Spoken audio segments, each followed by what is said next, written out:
What's going on, folks, and thank you for tuning in with me to another edition of the True Capitalist Radio broadcast. And, of course, I am your host, the man they call Ghost. And once again, folks, I want to thank you very much for tuning in with me. This is episode number 578. Episode number 578 for all the folks that are keeping track of the True Capitalist Radio broadcast. And before we get into anything else, I want to remind everybody this is June 11, 2018, and I respectfully and hopefully would like for you all to please spread this show link around like wildfire and let everybody know that True Capitalist Radio is in effect and in the house, and we are live every Monday, Wednesday, and Friday, 6:30 p.m. Central Standard Time, right here on the official website of the True Capitalist Radio broadcast, and it is Ghost.report, baby. I love being independent. I'm telling you this right now. Type it in your browser, add it to your bookmarks, to your favorites. Ghost.report. Okay? That's the official website of the True Capitalist Radio broadcast. We independent now!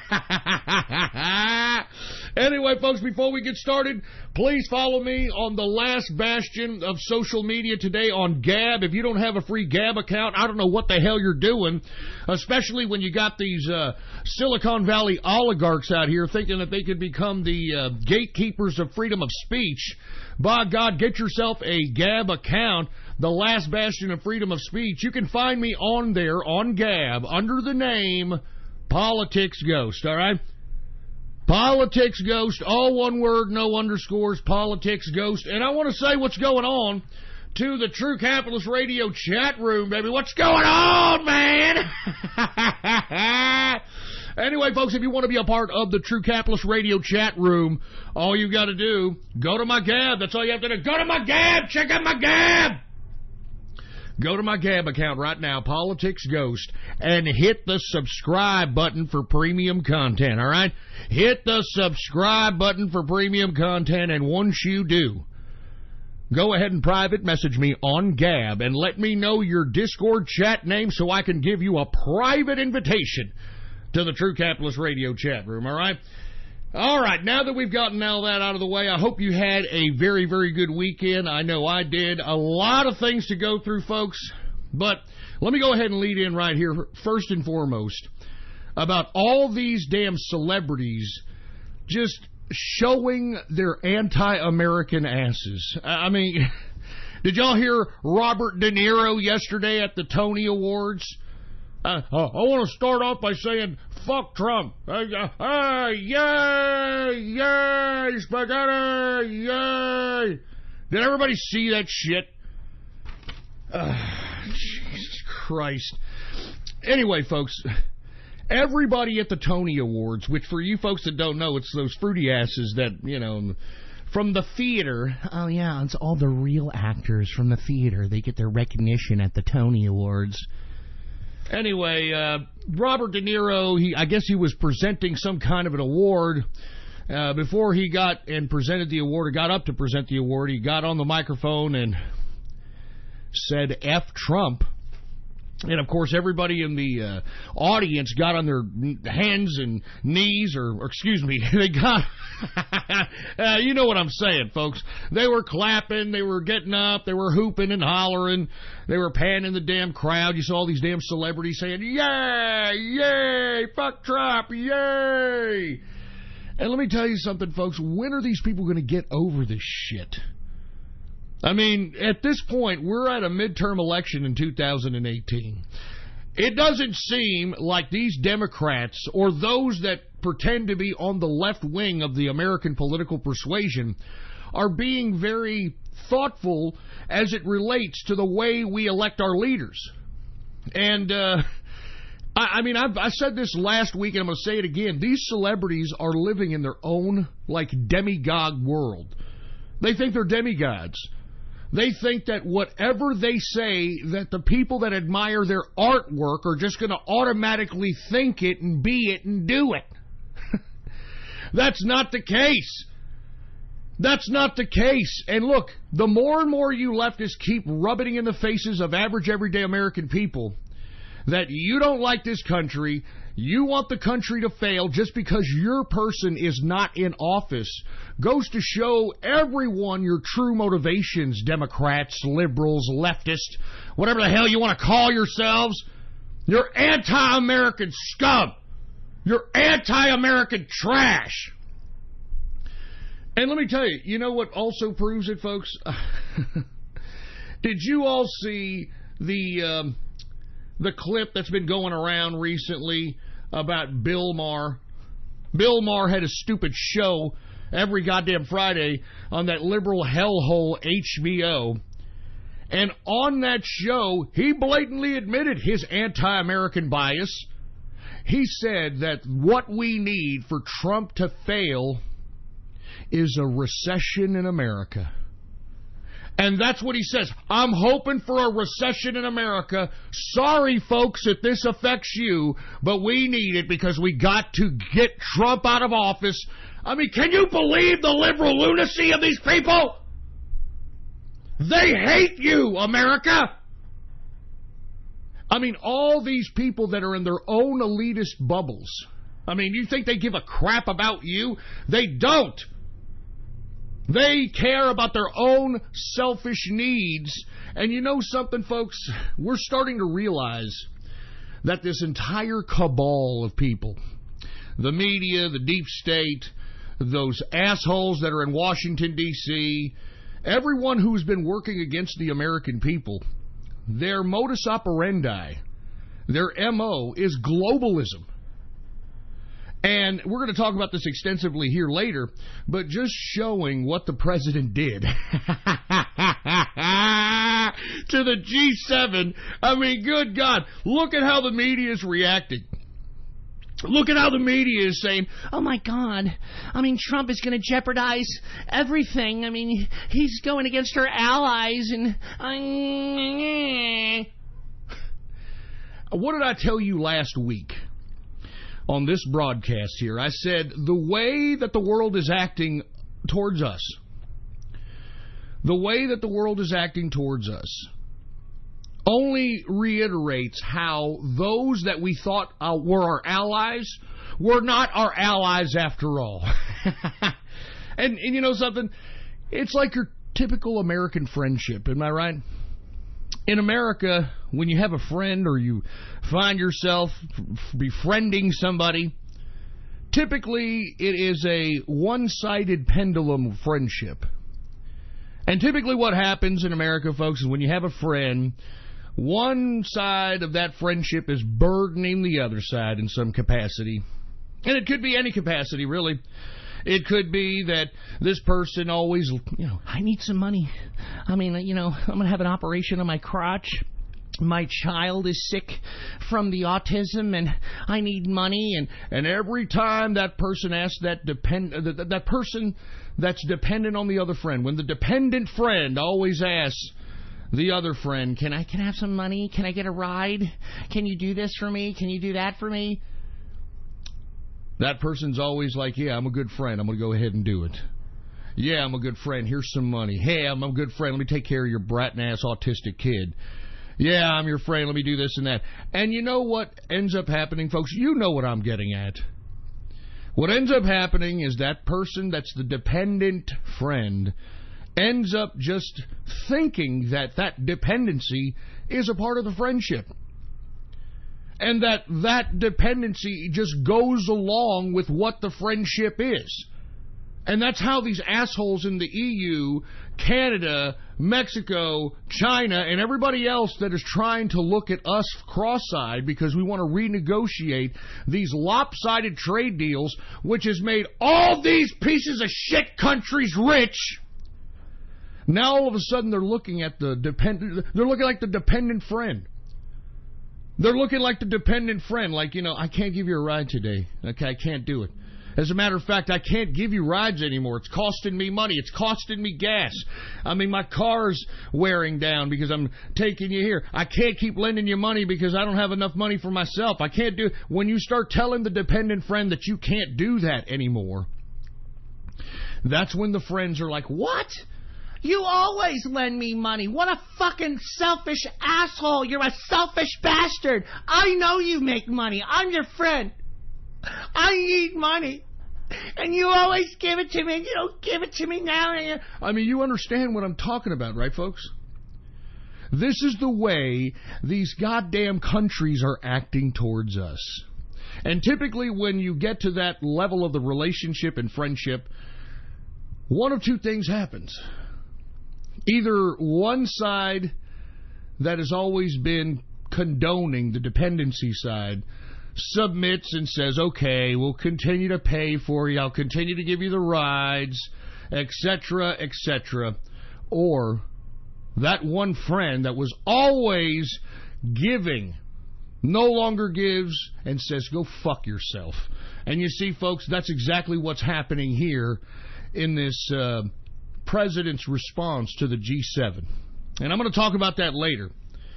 But the reason I got off on this soliloquy, folks, is because the left, the opposition to what the right wing or the current power that is in control of government today, the Democrats, the leftists, the liberals, whatever the hell you want to call them, they want America to fail. They want America to fail. I mean, they want the Korean summit that's happening right now between the President of the United States and Kim Jong-un. They want it to fail. I mean, you heard Bill Maher, this liberal mouthpiece. He wants America to go into a fucking recession so that Trump won't be elected. I mean, folks, people are still coming out of the last recession that Barack Obama supposedly remedied. Remember that shit? I mean, people lost their families. They lost their homes. Some of them lost their lives. They died of broken hearts. They died miserable and broke.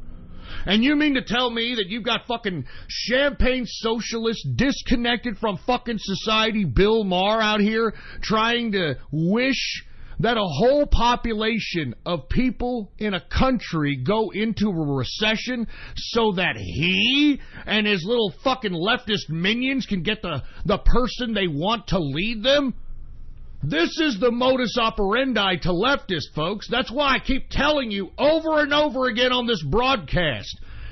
There's no reason to befriend a leftist.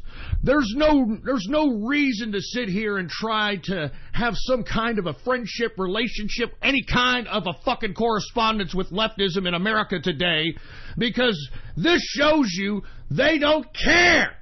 They want to destroy this country. They'd rather see this country go into complete chaos than having to see the country do better under another political philosophy. I mean, I've said many times, folks, okay? I've said many times that, listen, man, if the Democrats on the other side were legitimately, even though I wasn't agreeing with them on how they got there, they legitimately pushed forth whatever their political policies were with the intention of helping America, I wouldn't be against that. I'm not against that.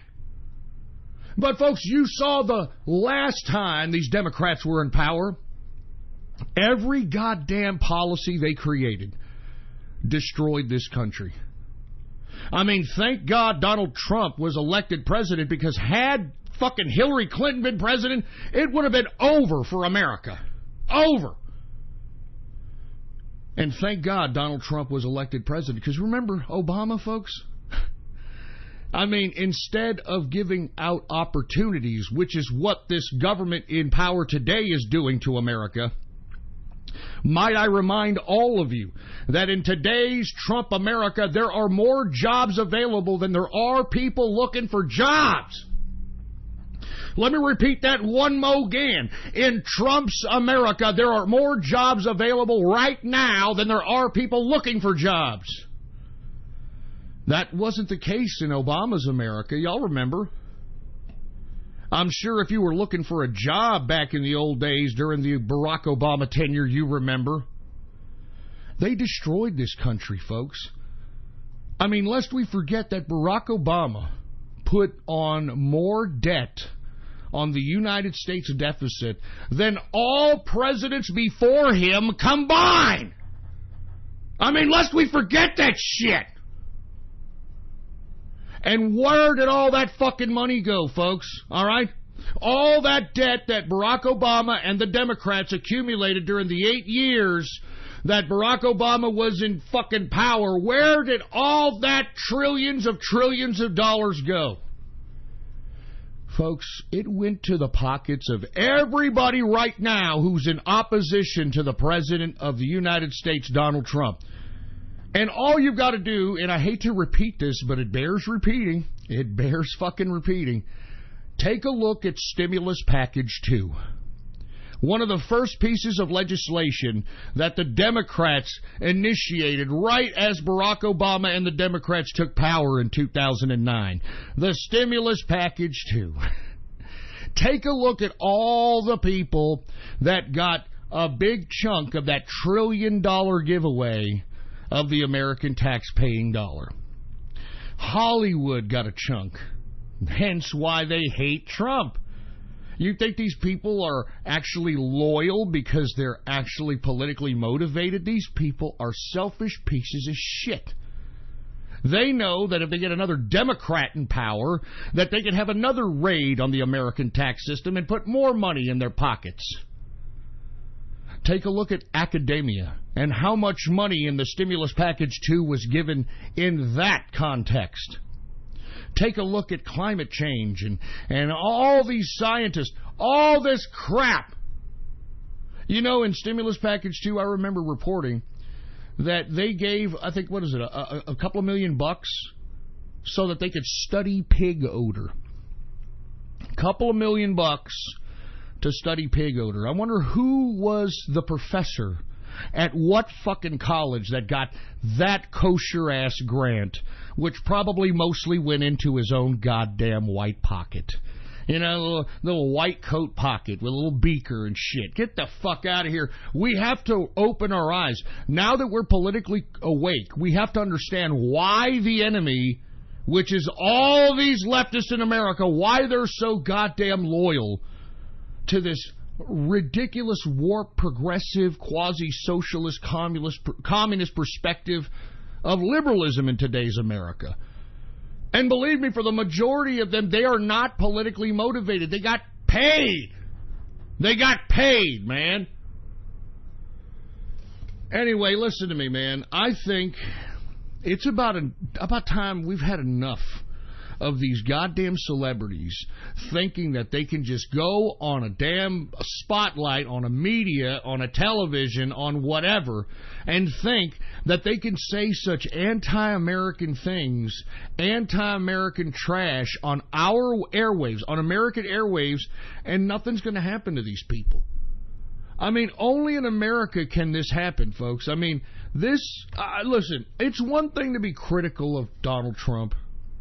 It's one thing to come at Donald Trump and say, look, I'm critical of Donald Trump because of his policies towards this and that, and I don't agree with it based on whatever, some kind of substance-based point. But everybody is just, I hate Donald Trump. Well, why do you hate Donald Trump? I hate him because he's racist, and he's sexist, and... Racist and sexist is all I fucking hear, for Christ's sake, man. Even though this guy has probably done some of the most anti-racist policies, even fucking race baiting Obama. And what the fuck did Obama do for you black folks? I mean, with all due respect, what did Barack Obama do for you black folks to be so goddamn loyal to this mulatto? He didn't do shit for you. I mean, why don't you look at the black statistics? Black home ownership fell, black unemployment went up, black dependency on welfare went up, black crime went up, black fucking gun crime went up, etc., etc. More black people were put in prison because of Barack Obama's tenure. I mean, what in the fucking blue hell are you black people holding on to whenever we talk about Obama and basically say the facts about this asshole? What are you fucking holding on to? Man, he black, baby. You understand? You not understanding, baby. You motherfucker white-ass cracker-ass cracker. You just hate Obama, man. You know what I'm saying? Anyway, folks, only in America can Bill Maher get on the goddamn television and wish upon all of us that we have another recession. Do y'all remember the recession, man? I mean, listen, I was a badass capitalist. I had to even be a fucking better, more creative, pulling more money out of my ass because of the goddamn debasing of the currency, etc., during the Obama administration to keep my fucking shit afloat so my lifestyle wouldn't take a step back. And let me tell you something, I beat Obama. Even though Obama tried to beat me and other capitalists, he tried to break us down with his fucking policies and shit. You know what? Hey, Obama, I'm still fucking standing, huh? Hey, Obama, you fucking mulatto, I'm still standing. What are you going to say about that? You tried to take the capitalists out, but we rose up. I said it. I said it 10 years ago. And we're here, and we're not only taking over this country, the capitalists are taking over the fucking world. And if you don't believe me, take a look outside. Take a look at the news. The capitalists are taking over the fucking world.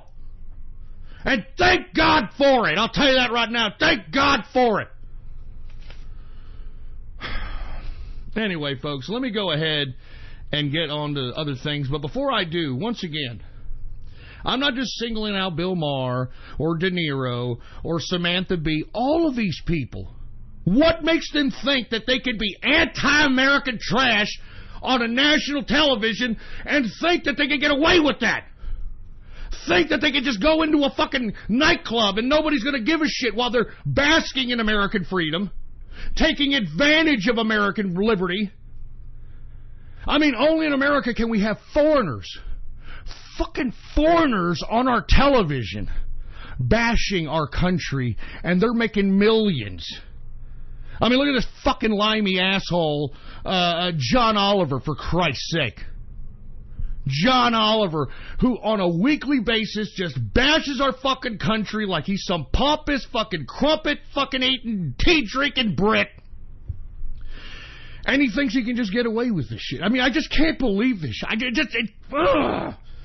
Do you think I, folks, could go to Britain right now and have a show and just start bashing Britain? Just start bashing the hell out of it, and you don't think that Brits are going to have a problem and want to kick the fucking shit out of me? Of course they would! Of course they would! They rightfully should! Do you think I could go to Australia right now and just start bashing Australians and getting paid for it and that sort of thing? No! I mean, it just pisses me off that these people, man, like fucking Trevor Noah and these fucking, that fat femme that on late night, I forgot his fucking, that stupid limey's name. I mean, Samantha Bee's a fucking Canadian bacon piece of shit. I mean, that Australian asshole on the goddamn Comedy Central. I mean, I'm tired of this shit. How dare you foreigners come to my fucking country and think that you're going to make money bashing our fucking country and think that you're going to fucking walk our streets safe? Makes me fucking sick, man. It makes me fucking sick. Here we are. We can't even protect ourselves according to these fucking little fruit bowl, little anti-Second Amendment activists out here. Oh, you can't use the Second Amendment to protect yourself because, you know, my kids, they feel a little apprehensive about going to school because you're practicing your Second Amendment. I mean, we can't even protect our neighborhoods, and yet these assholes walk the face of the fucking, like, I mean, De Niro, I mean, you know, like, this guy can just walk the streets of New York like no big deal, and nobody's going to give him a slap. You know, I'm sorry. I mean, this is the way America needs to start fucking being, man. We need to have some fucking integrity and some pride in ourselves. And let me tell you something. I know I should be moving on. I actually have a interview later on in the broadcast with Tom Kaczynski. Tom Kaczynski, the ex-Jackman, Maine city manager that made waves this past January when, unfortunately, you had a bunch of Antifa assholes using some things that he would potentially post on social media against him, and had the city, unfortunately, have to make a move to buy out his contract to avoid any kind of, quote, controversy. So we're gonna get to him as soon as we possibly can here at about 7:15, maybe 7:20. But, I mean, this has to be said, man. I mean, we need to have some integrity. We need to have some pride for our fucking country. And, you know, President Trump, he has inspired me so much that, you know, whenever I look at the man and see how he's going 100 miles an hour, I mean, it was his birthday. It's his birthday, for Christ's sake. He just turned 72. And this man is going 100 miles an hour. I mean, he's going all over the world. He's doing deals. He's making America great again. I mean, he's an inspiration. I mean, he makes me think, what the hell am I doing with my life? You know what I'm saying? So I'm going to be honest with you, folks. I am not drinking today. And I am going to try to stop drinking cold turkey because, listen, I mean, sometimes we have to realize that, man, you know, you don't need to drink anymore. I mean, the reason I drank was because the conservative movement started going towards this direction of liberalism. And if you want to go look back in those archives and take a look at those episodes from 2008 and 2009, you'll understand what I'm talking about. Those old archives are still at blogtalkradio.com/ghost.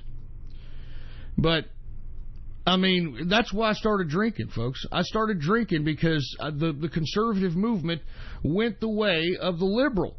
I mean, lest we forget the Republican Convention of 2008. The Republican Convention of 2008 was a liberal coronation that the fucking liberals had taken control of our party.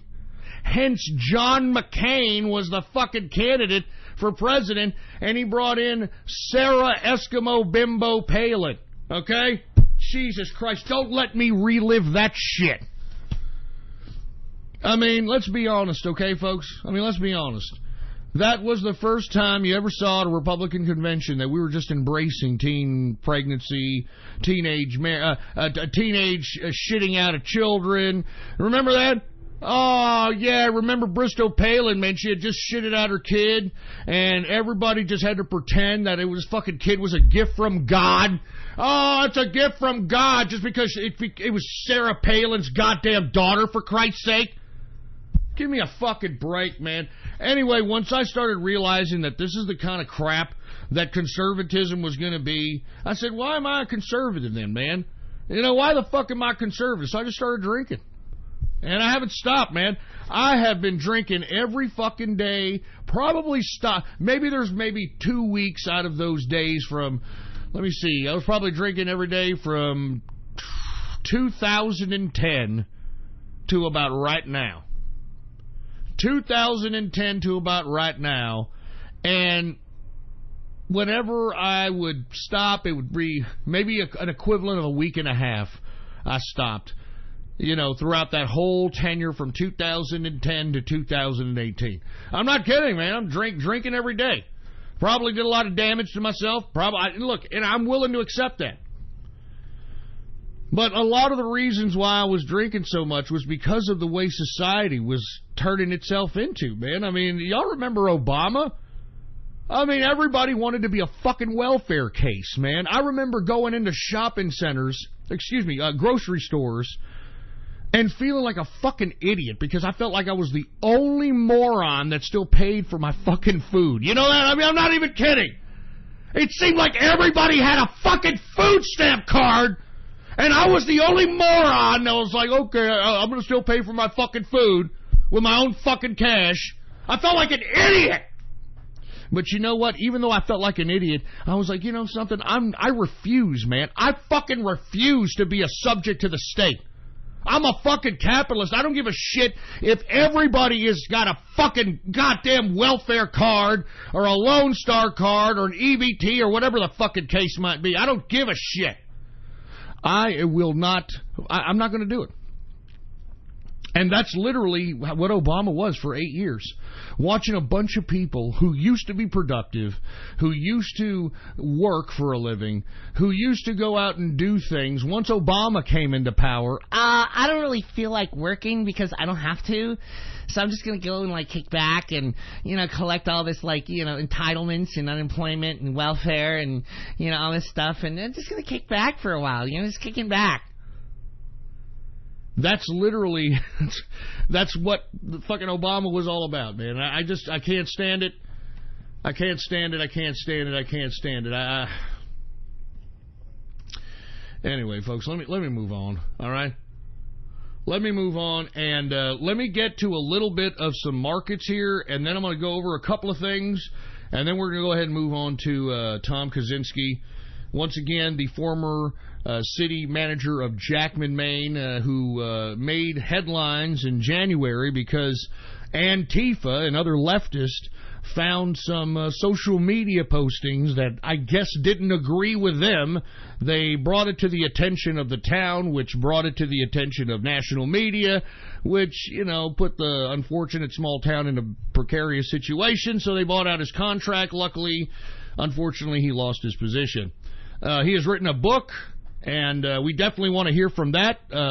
I know he is a white civil rights activist. This is a man who understands that there's a culture war happening here in America, and I think he writes about it very extensively. So we're going to try to see if we can get to him here at about 7:20.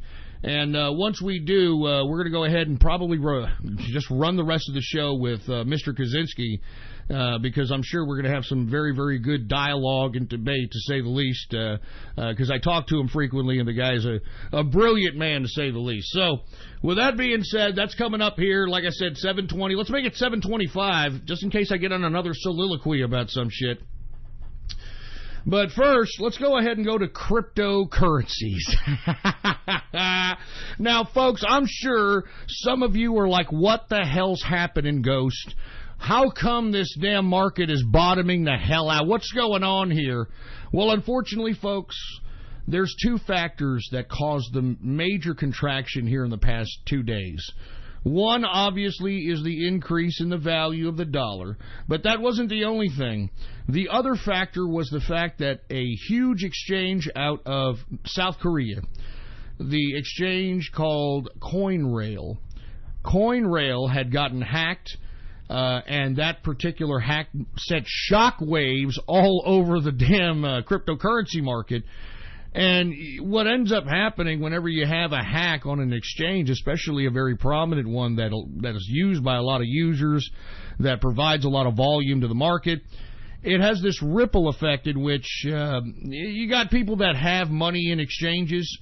And let me tell you, some of these cryptos, some of these big-time crypto players, they got a lot of crypto on exchanges. And whenever they hear that an exchange got hacked, what do they want to do? They want to either sell off, or they want to take their shit out of exchanges and hold it in their own private wallets, which is, in essence, takes the cryptocurrency out of the market, etc. So we were hit with a double whammy. Like I said, aside from the increase in the dollar value, which is going to, show its impact in cryptocurrency, we also saw that hack on CoinRail, and that's what rippled the market, man. I mean, hacks, I don't blame markets for reacting in the capacity that they do.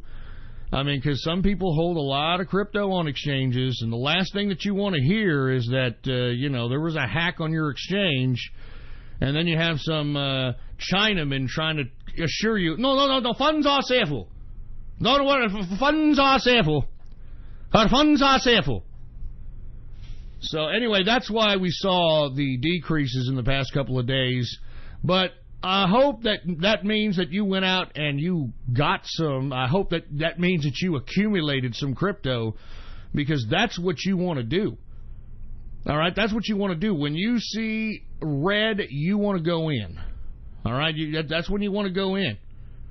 So hopefully all those that had some spare liquidity went in. I know that there was a lot of people in the inner circle, and actually some people in the True Capitalist Radio chat room, that actually took the advice, went in, and they're profiting generously as we speak. Now, even though we saw the market capitalization of cryptocurrency, the cumulative market capitalization yesterday, go down as far as $292 billion. $290 billion for the entire crypto market.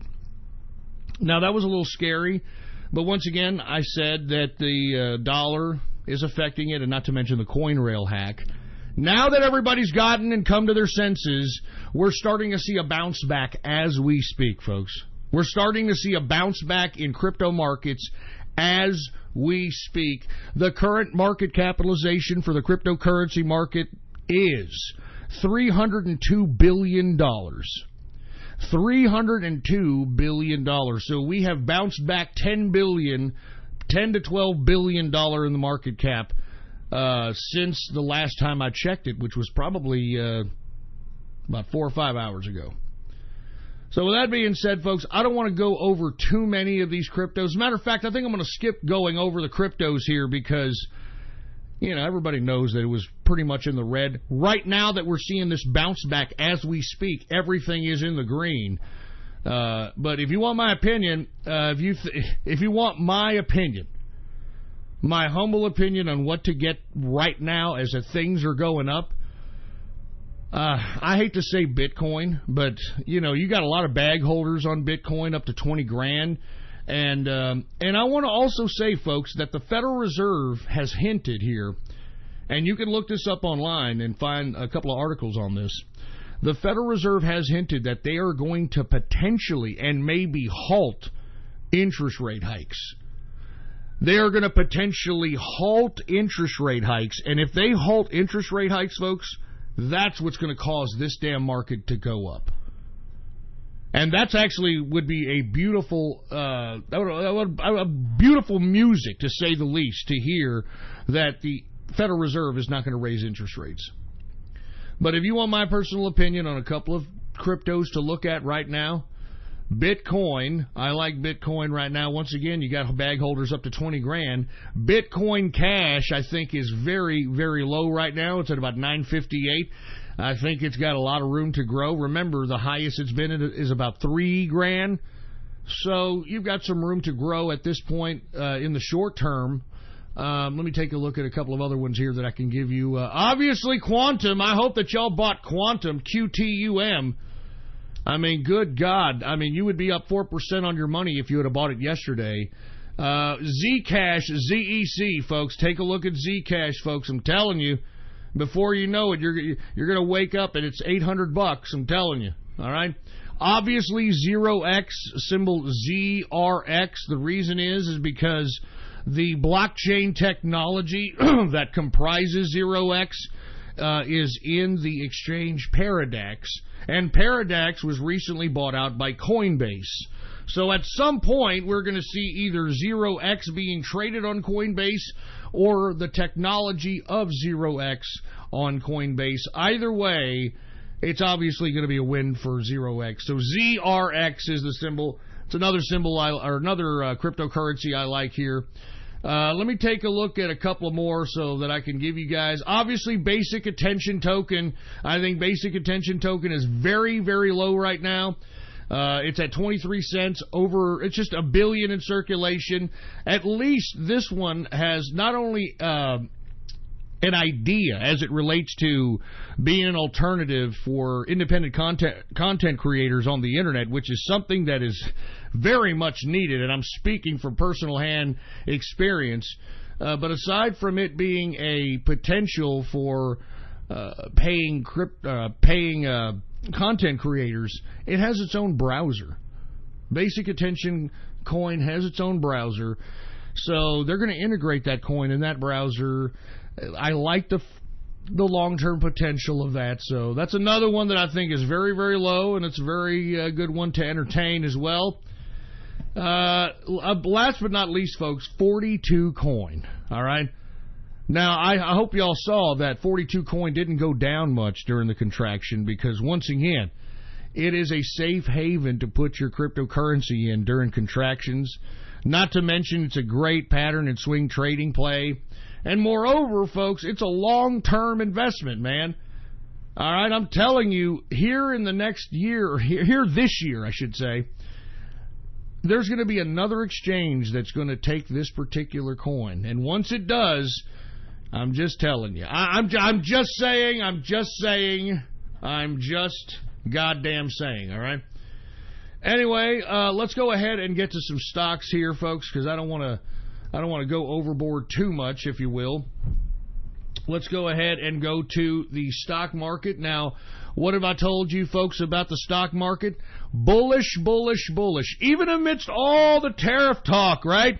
Even amidst all the tariff talk and, oh my God, Is Trump really free market, even though he doesn't let the Euro cucks and everybody else just abuse the American system? And, oh my God. I mean, not even the market is fazed by what's going on here with all this tariff talk, man. Not even they're fazed. I'm not even kidding. I'm not even kidding, man. And it's brilliant. It's brilliant too, because if they are not going to react as it relates to the so-called tariff talk, then what is it that the investment community of the stock market is going to react to? You know what I'm saying? I'll tell you what they're going to react to. They are going to react to the good news that's going to happen throughout the the season. Anyway, folks, let me go ahead and continue on here. Hold on, I'm multitasking. I know everybody's like, Ghost, what are you doing? You're fucking with yourself or what? I'm trying to hook up something here. All right, give me some time. Jesus Christ. Give me. This is what happens when you stop drinking, man. And engineer, can you help me out, for Christ's sake? Can you help me out over here? All right, well, he's going to help me out. My apologies, folks. I'm just trying to... Can you please hurry the fuck up, engineer? Anyway, we're trying to hook up Mr. Kaczynski here, and, you know... It's one of these goddamn, like, kind of new deals that I'm doing as it pertains to patching people in. You know what I'm saying? So, with that being said, my apologies, folks, okay? My apologies on here. I'm trying to, you know, hook this up. All right, we're here. All right, I think we're here. Okay. Let me go ahead and go through the stock rundown here, because I do not want that to be overlooked, because I know that everybody wants to know what's going down on the stock market. Once again, bullish on the stock market. The news is that we're at a tariff war, but it doesn't seem to be affecting the investors in Wall Street. Why? Because, folks, the tax cut, first and foremost. Secondly, you have the Republicans talking about a phase 2 to the tax cut. So whatever the companies are going to be adding to their profits based on the tax cuts that were passed earlier this year, it's also going to be added potentially in the 2019 fiscal year. So, I mean, we're going to see nothing but better than expected earnings across the board, especially now that if these dumbass countries don't want to play ball with us, we're going to have to use our own industry and our own private enterprise to be able to manufacture some of these goods that would have otherwise been imported under the old trade deals that we used to oblige. So in essence, the Wall Street's not dumb. I mean, even though you've got everybody crying foul that, oh my God, Trump, he's doing that to our allies, I can't believe it. I mean, the stock market is not moving. I mean, if it's moving anywhere, it's moving on the positive side. Take a look. Dow Jones Industrial, baby. Dow Jones Industrial is up 5.78 points, a percentage increase of 0.02%, closing out the Dow at 25,322.31 points for the Dow Jones Industrial. All right, we've got the S&P 500. It is up 2.97 points, a percentage increase of 0.11%, closing out the S&P at 2,782 points even. Let's take a look at the NASDAQ. The NASDAQ is up 14.42 points, a percentage increase of 0.19%, closing out the NASDAQ at 7,659.93 points for the NASDAQ composite. Now, let's go ahead and take a look at commodities, folks, because, once again, let's go ahead and see what's going on as it relates to this dollar continuously to increase in value and how that's reflected in the commodities prices. Energy. Let's go right to energy. WTI sweet crude, which is the crude oil that is consumed by America, it is up slightly, 4 cents, a percentage increase of 0.06%. closing out, or actually the current price for WTI sweet crude is $66.14 per barrel of WTI sweet crude. We've got Brent crude up 3 cents, a percentage increase of 0.04%. Current price for Brent crude is $76.49 per barrel of Brent crude oil. We've got gasoline up 0.06%. We've got natural gas up 0.24%. We've got heating oil up 0.06%. Let's go ahead and get to the metals, shall we? The metals! Let's get to the goddamn metals! Somebody just said on Gab that it sounds like I'm trying to hook my nuts to a car battery. Hey, look. Hey, pal. All right? Hey, pal. I'm just trying to, get things situated here, all right? I've got a fucking interview in a fucking 10 minutes, and I want to make sure it's okay. Do you fucking mind? Jesus Christ, man. Anyway, let me move on. I'm sorry. I got obnoxious jerk dicks that just don't appreciate that I'm sitting here and I'm trying to have a conversation, trying to do things, trying to, I got all these freaking wires here. Anyway, let me move on. All right, precious metals. The metals! Let's get to the goddamn metals. We've got gold down $1.30, a percentage decrease of 0.10%. Closing out gold at $1,301.90 per troy ounce of gold. We've got silver also down today 3 cents, a percentage decrease of 0.16%. Closing out silver at $16.93 per troy ounce of silver. Let's get to agriculture commodities. Let's get to the grains. Corn is up 0.20%. We've got wheat. It is unchanged today. Wheat is unchanged. We've got oats unchanged today. Rough rice is up. Good God, what the hell's going on with rice? Rice is up 4.11% increase on the day. I mean, good Jesus God. We've got soybean up 0.29%. Soybean oil is up 0.23%, and canola is up 0.04%. Let's go ahead and get to the soft, shall we? Cocoa is down 0.86%. Coffee is down 0.13%. Sugar is up 0.96%. Orange juice is down 1.38%. Cotton is down 0.99%. Lumber is down 1.70%. Rubber is up 0.59%. And ethanol is down 1.45%.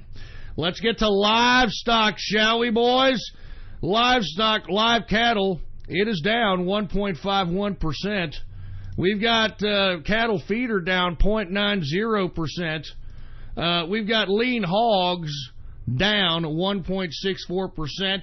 And that, my friends, is the markets for your ass, all right? And listen, I've got a Coca-Cola that I'm drinking here. I wish it was a beer, but I had a Coca-Cola. So I'm reduced to that. But hey, look, I mean, I'm going to be completely honest with you. I feel that I should be. I feel like I feel good. I feel good right now. I feel good. Even though I may be, fiending for a little bit of goddamn, a little bit of drink, I feel good. I feel great. I feel wonderful. All right. Now, with that being said, let's go ahead and I know that everybody wants to take shout-outs here. I know everybody wants to get all goofy and things of that capacity. I do not. I want to talk a little bit about the G7 summit really fast, and then we're going to go right into Mr. Kaczynski's interview because we're running low on time as it is, okay? Now, once again, what did I tell everybody on the broadcast last week? I was saying screw Canada, screw Mexico, screw China, and screw anybody else that doesn't want to do business with America.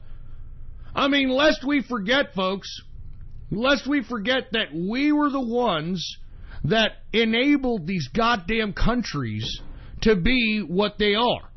We're the ones that have been able to build China and all the ghost cities and skyscrapers and all the billions and everything of that capacity. We're the ones that help build the European Union. We're the ones that are helping build all these countries with these imbalanced trade deals. And now that we're like, hey, look, that's about enough. You've been doing this to us for 30 years. You know, you've gotten enough money from us. That's enough. We want a little bit more of an even trade here. All we're doing is just giving you money, and you're not buying garbage from us. You're not buying diddly from us. And I had been talking about this particular issue, trade. And you can go back in the archives, if you don't believe me, for 10 years. And I'm so glad that Donald Trump is hitting goddamn trade head on. And I'm sick and tired of all these people in the mainstream media claiming that these people that we're trying to renegotiate trade deals with, these fucking assholes at the G7 summit, are our allies. This is not how you treat an ally. You don't tell an ally that, oh, you can't put tariffs on us. It's illegal. Oh, you can't do that to us. You can't renegotiate your trade deal. I mean, did you hear what happened and why everything happened? Well, for you folks that are unaware, the president, he tried to give some positivity to the G7 summit before he left. Remember, the president was going to leave early. He didn't want to stick around with these idiots. Not to mention, he had to meet Kim Jong-un in Singapore for the Korean summit. So he left early, and prior to him leaving, he gave some decent remarks, and gave those remarks to the public, and then was on the plane. And in those remarks, he alluded to the fact that Justin Trudeau was okay, and they had a good talk, and that, you know, Justin Trudeau understands, and we're going to negotiate some kind of a deal, etc., etc. And then this fucking fruit bowl bastard, this Canadian bacon, moose humping, maple leaf up the ass having fruit bowl, had the audacity to come on when Trump was in the air to Singapore. He had the audacity to come out and say, well, we are going to move forward with the responsive tariffs, and we're going to do this swiftly and sternly. The Canadian people are nice people, but we are not going to be pushed around. Completely backstabbing the president! And the president, while in mid-flight, just went Twitter bombing on him and said, you know what? Screw this. You know what? The G7 summit can suck my schlong. You know what, Trudeau? You can throw all your goddamn tariffs and shove them up your ass. We don't need any of your shit. All right, you stupid Canadian fruit bowl. I mean, you want to know why Justin Trudeau is so fucking scared and he thought that he could somehow manipulate Trump into doing something? Because this stupid, dumb asshole, this poshole, and listen, let me tell you something. He's a fucking poshole, okay? In my opinion, he is HIV positive. Did you see him in that fucking speech in which he described that, yeah, well, we're going to move forward with the tariffs on the Americans, and we're going to move swiftly, and we're Canadians, but you're not going to push us around. When he gave that fucking speech, his eyebrow, did y'all see his eyebrow fall off? His eyebrow was falling off.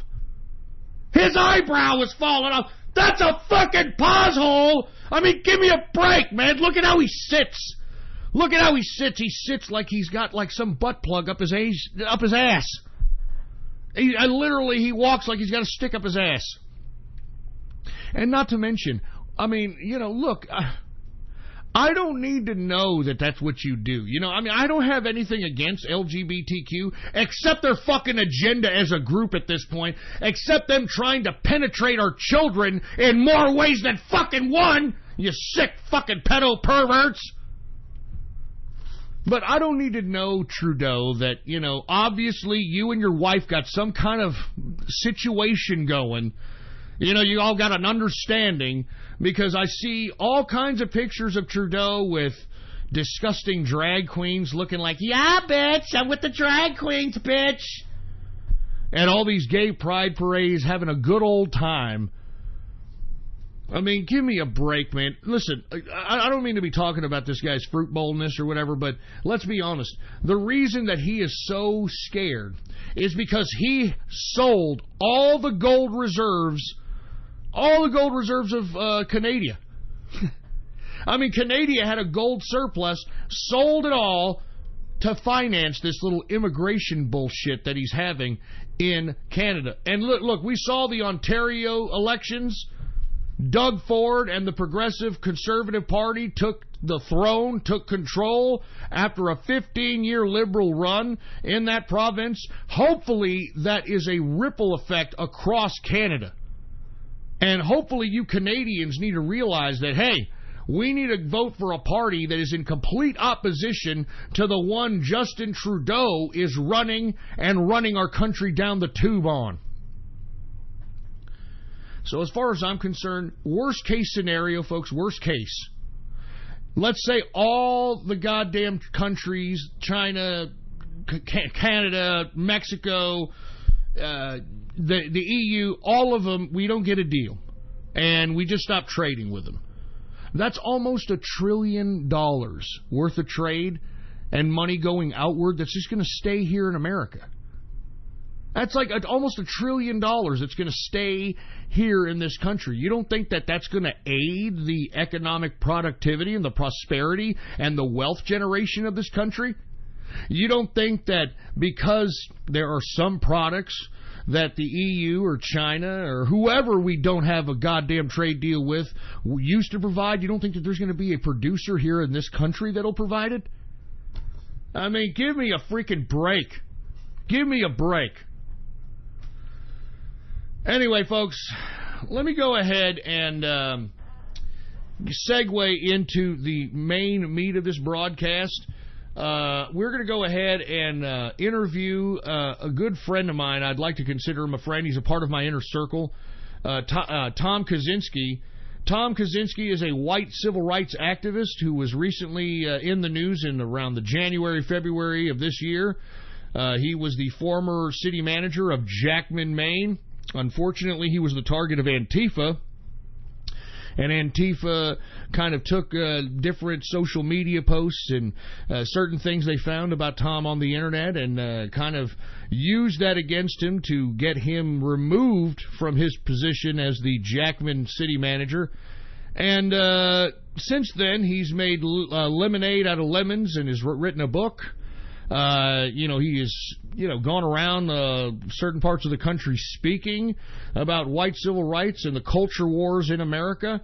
So this is definitely somebody who is definitely understanding what's going on here in America. Definitely somebody who is influential in the white civil rights movement, if you will. Now, for those folks that are unaware of what white civil rights is, that is what the alt-right and the white nationalists wish they were.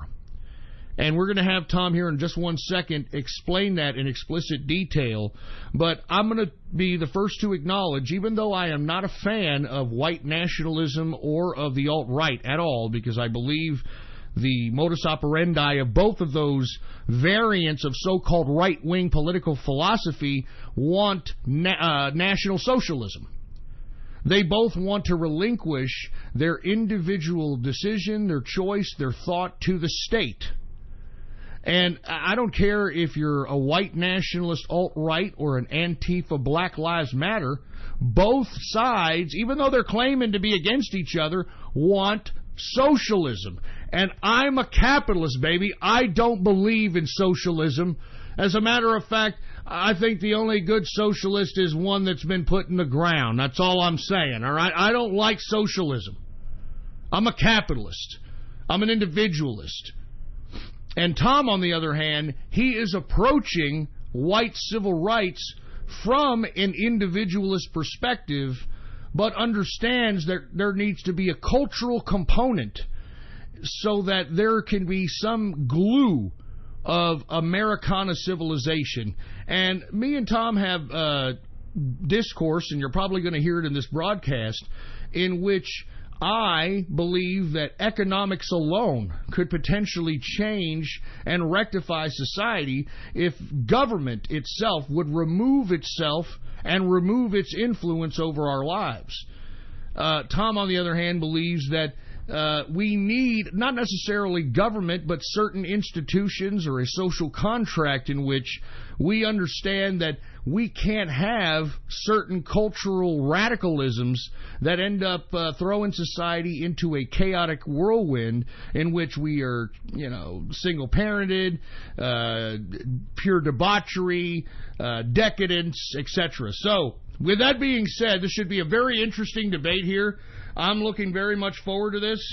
So let me look at the engineer. Engineer, what the hell? You got Tom Kaczynski on the line here? All right, folks. Well, we're going to go ahead and skip the whole rigmarole for we're gonna skip the chat shout outs and the shout outs here. Now wait a minute. Why is there two people on the horn here? Why is there two people on the horn? Hold on. Mr. Kaczynski, is this you? Are you there? Mr. Kaczynski, are you there? I am, Ghost. Thank you. Can you hear me okay? Yes, we can. I think we can. I think we've got you. All right, Ray, go right ahead. How are you doing, first and foremost? And secondly, I'd like for you yourself to introduce yourself. I tried to, do the best I could, but introduce yourself to us there, Tom Kaczynski. Give us a little bit about, why you're in the position that you're in, a little bit about your book, and a little bit about what you think about the current state of America and why you think that we're in such a precarious situation on a social constructal level. Can you hear me okay? It seems like your line is cutting out on your end. All right, can you hear me now? Hello? Testes. Tom, you there? I am. Maybe we should try to do this through Discord. It seems like there is a technical difficulty where this is going in and out. I can hear you just fine. Are you having problems hearing me? I am. Yeah, you're going out about every 30 seconds, unfortunately. There's something with the line. I don't think it's my line, though. My connection looks good. Oh, man. Here, well, let me try this again. Hold on just one second. Yes, sir? Sorry about this, folks. We're going to try this one mo again and see if we can see what's going on here with the new way that we're bringing in people into the line here. I think everybody can hear Mr. Kaczynski. I just don't think that he himself can hear me. So let me try this one more time and see if they can hear me here. Mr. Kaczynski, can you hear me now? Or am I still cutting out like every 30 seconds?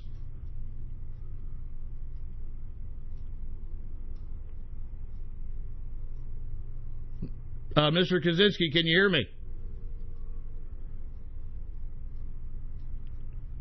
Oh, man. Well, I guess not. Well, we'll go ahead and try it on, let's go ahead and try it on Discord. I know it's Discord. So let's go ahead and do it in that capacity. Let me go ahead and do that. All right.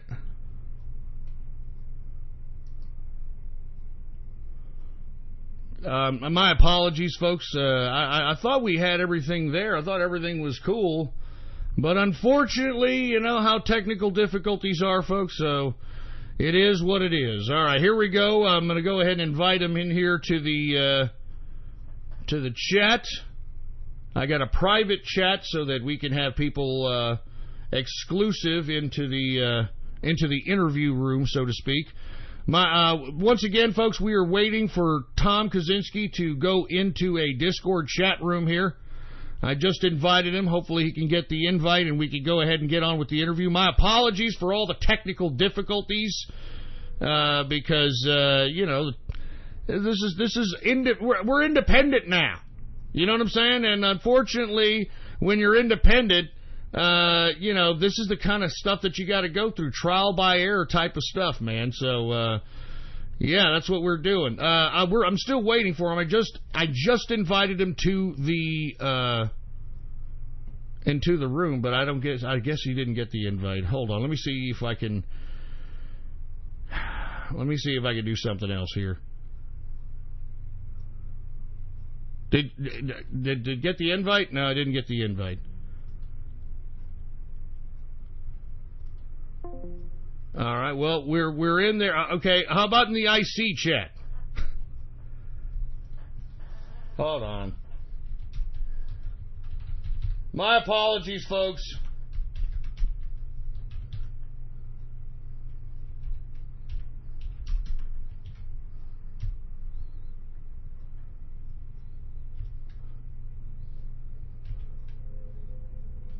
Man, dead air. I fucking hate dead air. I'm sorry, folks. Jesus Christ. This is what I get for being in a fucking pendant, man. Good God. You see what I'm saying, folks? I mean, and then on top of this, I'm supposed to be doing like fucking radio graffiti for all these people or something. I mean, good God. Is he coming on? Is he going to be on, I don't know if he's coming on the Discord. What the hell? I mean, is that it? Is that it? Let's go. Well, but look, I don't want to leave any more dead air, bro. So what we're gonna do here is we're just gonna go ahead and I'm gonna just move on with the broadcast until we figure out what's going on. Can you figure out what's going on here, engineer? God damn it! Jesus Christ. Anyway, let me go ahead. Oh, and look, they want me to do shout-outs. Oh, yeah, is that it? Is that what you want me to do? You want me to do shout-outs for you? Huh? Would that be great? Huh? I mean, we're just going to go ahead and do shout-outs while we're just chilling here or something? Hold on. He did call one more time. So let me see if it's me or if it's let's see what happens. All right? I mean, we're going to try the phone one more time. It worked on radio graffiti, damn it. Let's see what happens here. Hold on. Let me see if I can turn this up. Turn this up. Turn that up. All right, here we go. Jesus Christ, I got all this electrical equipment everywhere. Hey, Tom, what's going on, man? Can you hear me? I think someone doesn't want us to have a conversation. It's a hell of a thing, isn't it? Yeah, no kidding, man. What's going on? I tell you what, it's like you said, when I got political, it became a lot harder to talk to people. I don't know if it was your end or my end, but I've seen things go all crazy today. But I think I've got my end working good, and I can hear you okay on that end. So I apologize to you and the listeners for the problem. I just couldn't hear you before, but I hear you clearly now. Okay, good. That's good to hear, man. And thank you for tuning in with us. And my apologies for the technical mix-up, but like you said, when you deal in political controversial issues, you'll end up getting, whether it's the feds, whether it's, the entities that control the fiber optic networks, whatever the case might be, they definitely want to prohibit free thought and free conversation. So thank you for coming in, and give us a rundown, man. What's your book about?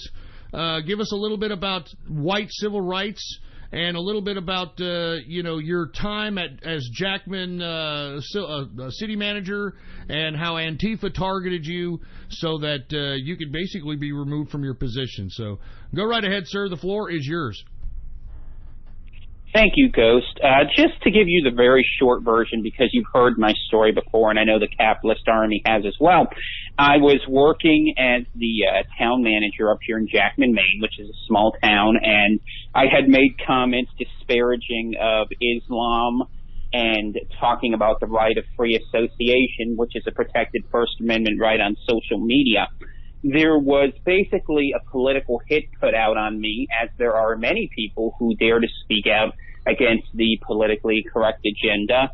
And as Ghost accurately proclaimed, I ended up being bought out of my contract.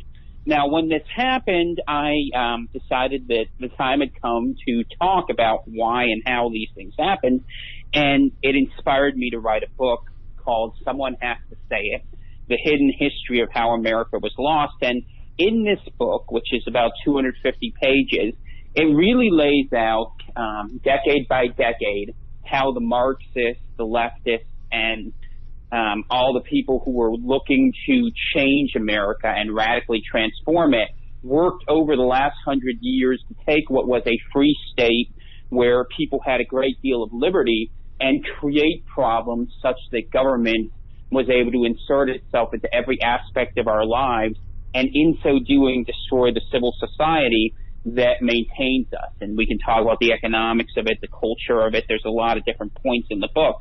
But it lays out point by point, decade by decade, how this happened. And a key part of it is the sort of dialectical planning where you would go out there and you'd have choices created where either solution would require the state to get involved or require government to get bigger or require individuals to give up their liberty and their freedom. And as you look at this, you begin to realize that what we live in today is not an accident, where we have this politically correct culture where people can get fired for saying things, as simple as saying, I am a white man and proud to be white, or saying that Islam, a religion that degrades women, is one that is incompatible with the West, where that would have been just simple reason and logic. We now live in an age of fantasy where there's this radical idealism people must subscribe to. And if they don't, they face real social consequences. And I think that's one reason why you see so many people act anonymously.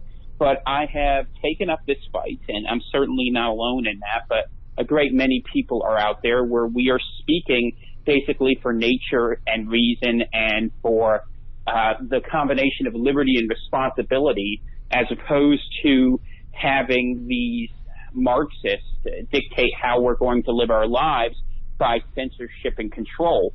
So that's what the book is about, and I work as an advocate for these sorts of causes in a big way, and I'm happy to talk about anything in there. The book is available on Amazon, and if you want to get it personally from me, you can look at my website at nationalright.us, and I'm sure I'll mention that again later, but I think that's a good place to start the conversation.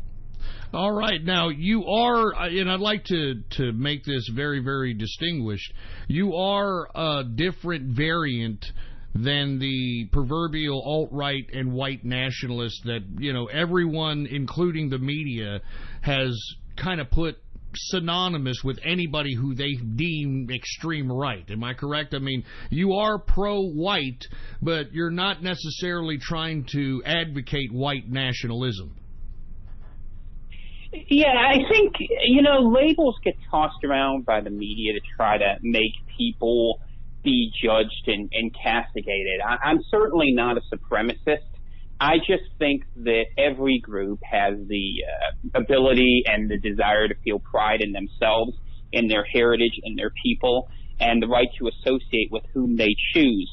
I know a lot of people who are alt-right, who are white nationalists, and what I try to do really that sort of distinguishes myself is I talk to all sorts of people on what you'd call broadly the right wing of the political spectrum and encourage people to work against our common enemies, which are the Marxists, the hardcore leftists, progressives, communists, socialists. And one thing that does distinguish me from a lot of people who are in the movement, as they say, is that I really put the emphasis on self-improvement, on, admitting that, white people, it's like anyone else, need to take responsibility for themselves, for their culture, for the people around them, and to get away from the victim mentality that I think you and I agree has a tendency to really govern a lot of movements on the far left, as well as a number of people, unfortunately, on the far right, where, the only way we are going to solve our problems is if we are the solutions we're looking for.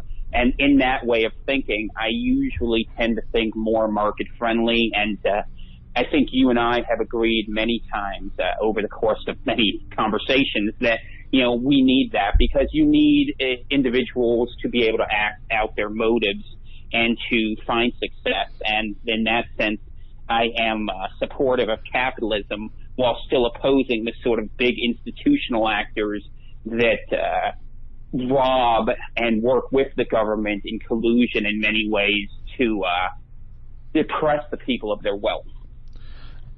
That's great, man. One thing I do want for you to get into is your book. You talk a lot about culture in your book and how that culture is pretty much the definition of a civilization. Am I right? You are, and I think what the book really does a good job of explaining is how civil society was intentionally degraded. And I'm thinking of it from this aspect. When things started out where we worked cooperatively within our nation to take care of problems as they arose, whether it would be a church, a community center, charity, however these things happened, and what you find over time is that problems were introduced. And I'll use a modern-day example because that will be easiest. Think of how you see all these Muslim migrants being introduced into Europe and how their different culture is basically stressing their welfare state beyond the ability to adapt, and the politically correct culture over there is making it where essentially the governments are choosing the invaders over the people who actually live there. We see this happen again and again, where there is an in-group who has power and an out-group is brought in. Whether that group is external or internal to the country, it doesn't really matter. But what's done is a conflict is created so that a government power can be spawned, and as that government power is spawned, it sucks all the money and air and energy out of the room, such that people don't have any alternative but to use the government. And it's sort of clever because it works on both the left and right wing. The left wing likes it because they think government should solve the problem. But a lot of times the right wing goes along with it as well, where they're saying, well, I pay taxes for that, so it's not my responsibility. But the problem is, as we watch, is even though we have these political victories and we have these economic victories, I think when we look at how awful Hollywood's behaving this week, it's a perfect example of just how far the culture has gone. How the Marxists control all the education system. They're writing the textbooks. They're teaching the children, and they teach them values such that people are unable to work in groups and in concert, save as approved groups whose basic purpose is to destroy our civil society as we know it. And by that I mean the values that, held us together. Foremost amongst these being family, of course, the relationship between men and women to provide the natural support for children where you don't need a state to solve everything, where you don't necessarily need, public education, and you don't need a huge welfare system. But you see this happen again and again with anything that puts value out. And we've reached a point now in the cultural argument where we've embraced such relativism that it has literally become a form of thought crime to go out there and say something that contests this sort of radically idealistic agenda that any sane person can see has almost no connection to reality. Now, how did we get here, Tom? I mean, I've always made the assumption that obviously the leftists, specifically the boomer generation, were probably the most politically aware group or generation of a history, if you want my opinion. And at the time, and I've talked about this on my show many times, they were very aware to the point that it was even in their culture. There's a song called 5 to 1 by The Doors in which they describe, the Doors describe, that's what they're describing in the title of the song. There were 5 baby boomers to every one person that was older than they. And because they were so aware politically, they were able to not just induce a sex culture, a drug culture, a whole counterculture of what Americana was, but were able to use that as a kind of social lasso, while at the same time utilizing their position of being politically aware to infiltrate the institutions. And that's everything from public education, the psychology industry, you name it. I mean, the government, the judicial branch. I mean, just take a look. I mean, you can't have a divorce because 85% of the time the woman wins the judgment, even if she's out there cheating. 80% of the time the woman gets the children. The women most of the time are protected by domestic violence laws, etc. I mean, women have become a protected class, etc. I understand that all this is happening. Now, as those of us that are just common, regular, everyday folk who are right-wing, who are capitalists, who want to take care of our families, who don't have these really far out there radical collectivist type of political philosophy, and don't mind using yourself, because that's what these people do. The left, because they're godless and because they're atheists, they have no problem sacrificing themselves for this political romantic idea that has been pushed through this secularist rhetoric. Now, how do we counteract that, considering that those of us that are on the right, we are individualists, we're capitalists. We want to either be a part of a corporation where we move up, or a nice company where we move up, or we want to be business owners or independent operators, or whatever the case might be. How can those of us who spend our lives and time and effort and energy doing that combat those that their whole purpose is to infiltrate an institution so that they can curb that institution for a socialist, communist type of policy? I mean, where do we start first from your perspective? Yeah, that's a big question, but I will offer at least some insights, hopefully, that people will find helpful. And I'll start by saying that they use this idea of the perpetual counterculture to destroy, right? So using your example from the 60s is a good place to start, where you had this sort of nihilistic urge to destroy everything. And the left always likes to present itself as the defenders of the weak. But what they do more than that is they create situations where they encourage weakness because they want that sort of dependency. Sometimes it's called the plantation culture, but they always look to support the out-group against the in-group. And if there isn't an out-group, they'll go and find one. So there's a hint there in what they like to use, because what they've constructed is a situation where they put out there this idea of radical egalitarianism, where they make this proposition that rhetorically, where they're saying, we just want people to be equal and we want people to go ahead and enjoy things. But the problem is that it doesn't work in reason or in fact. Equality is only achievable in one of two states: squalid poverty or death.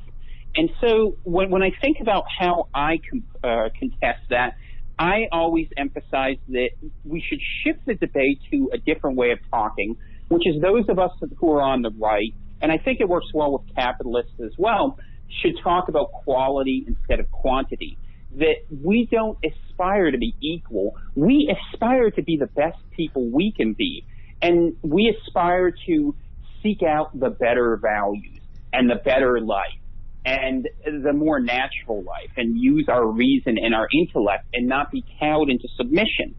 So in terms of how a person does this in their own life, I think the key to it is to seek independence from the system. And having capital is a big step toward that, because then you have the capacity to make choices for yourself. But I think it's also equally as important to go ahead and not subject yourself or your family to the sort of institutions where you're going to be taught terrible ideas. For instance, if you have a family and you can homeschool your children, then you control what they're learning rather than allowing the state to feed them propaganda. And as you gain the ability to do this, and you look at what you're teaching and get the knowledge to compare to what others are being taught, you'll find there's a large community out there of people who are looking to escape this system. And some people have great means and some people have modest means. But what it is are people who've asserted the right for themselves to say, I will speak truth, I will seek out reason, I will use my mind, and I will not be a prisoner to what people say I should or should not be able to say. And whether you have to do that anonymously because you have risks to your, your employment, or whether you're bold enough like I am to go out there and say these things clearly, what we've learned, and what I think, honestly, President Trump has revealed so tellingly, is Americans are sick of being told what we're allowed to think and that we always have to settle for second best. And we have a very unique moment in our history where we can go ahead and say America can be an exceptional place again, where we seek the best in each of us. And I think when you stop feeling shame and guilt for success, you've made the first biggest step toward having a better life and also breaking away all this guilt that has been wrongly placed upon the American people. Okay, let me give you another question here. I know we talked about this probably last night, but I want to bring it up for today's discussion because I think everybody needs to hear it. From your perspective, what's more important, culture or economics as it pertains to a civilization? Right.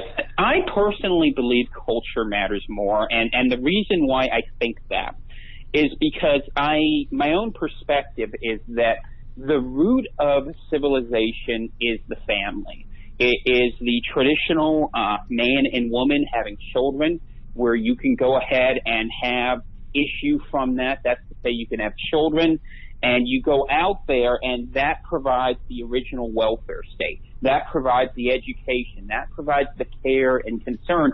And the extended family builds those bonds of trust and import whereby people are able to work one another and have the sort of high trust society that is a necessary prerequisite to whatever sort of economic relationship you want to have, and even more so in a market society.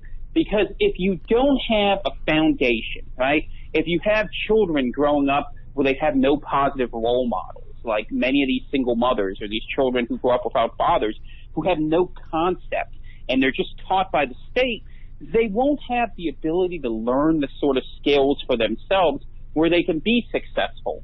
And while I would agree that people should, and I appreciate that they overcome these things, we look at our society today and we look how many people are just not even aware of basic principles of morality, of economics, of life. They just skirt through life being subsidized and supported. And having a better culture saves so much time, effort, and energy, and also creates something people can aspire to, which is, I think this is the difficult balance, and I suspect where we're going to go with this is there's this balance between the success of the individual and being in a collective where you can succeed. And both of us, I know, want to find where individuals can find that. But I think we both agree the cultural Marxists have done everything they can to suppress the individual and make it where in America we don't functionally have so many of the liberties we used to enjoy. No, I definitely agree to that. And before I ask you or continue on in this conversation, I just wanted to put out a breaking news report. The financial advisor or economic advisor for Donald Trump, Larry Kudlow, has just suffered a heart attack. He is now in Walter Reed Medical Center being treated for a heart attack. Once again, the economic advisor for Donald Trump, Larry Kudlow, has just suffered a heart attack. Once again, a lot of weird things have been happening as of people just miraculously having heart attacks, being suicided. You can definitely tell that it's election season, to say the least. But let's get back to your conversation, Tom. I'm of the persuasion that it's all about economics. That economics is pretty much the driving force behind social organization. Even Marx said that. Even Marx suggested that it's all about economics. So, in my personal opinion, I think that economics, if the government was out of civilization, and I mean out of public education, out of our lives in any kind of suggestive capacity, and look, I mean that even goes to the fact that our media is tied into the government. We all know that the mainstream media is nothing more than a propaganda wing for the government. The government tries to suggest to us many different things, how we should be, what type of people we should be, etc. I think if we eliminated those factors and allowed the economics to play itself out, and I know that your position is that people will just become gluttonous and materialist, but I think people become gluttonous and materialist based upon the lack of understanding of what capitalism is. I mean, right when we go into school, we're taught how to be subjects to a certain bureaucracy. We're not taught how to balance checkbooks. We're not taught how to, save money. We're not taught how to invest in stocks. We're not even taught how to pay our own taxes. And these are things that, public education should be focusing on, but don't. Instead, what they do is they treat us, when we're in public education, like prisoners. They treat our children like prisoners. They feed our children like prisoners. They make our children walk in a single file line with their hands behind their back like prisoners. I mean, the whole social construct of public education is based around the prison system. And we wonder why we're having so much warped mental perception from our young people. I think that if we eliminated this altogether, and I talked about this yesterday, and I'd like for you to reiterate, what if we just had government as a referee? Instead of enforcing any kind of cultural ideas, instead of forcing people or a population to think or do anything, just act as a referee and have parents accountable. I mean, this is something that we haven't done in a society, especially one as civil as ours.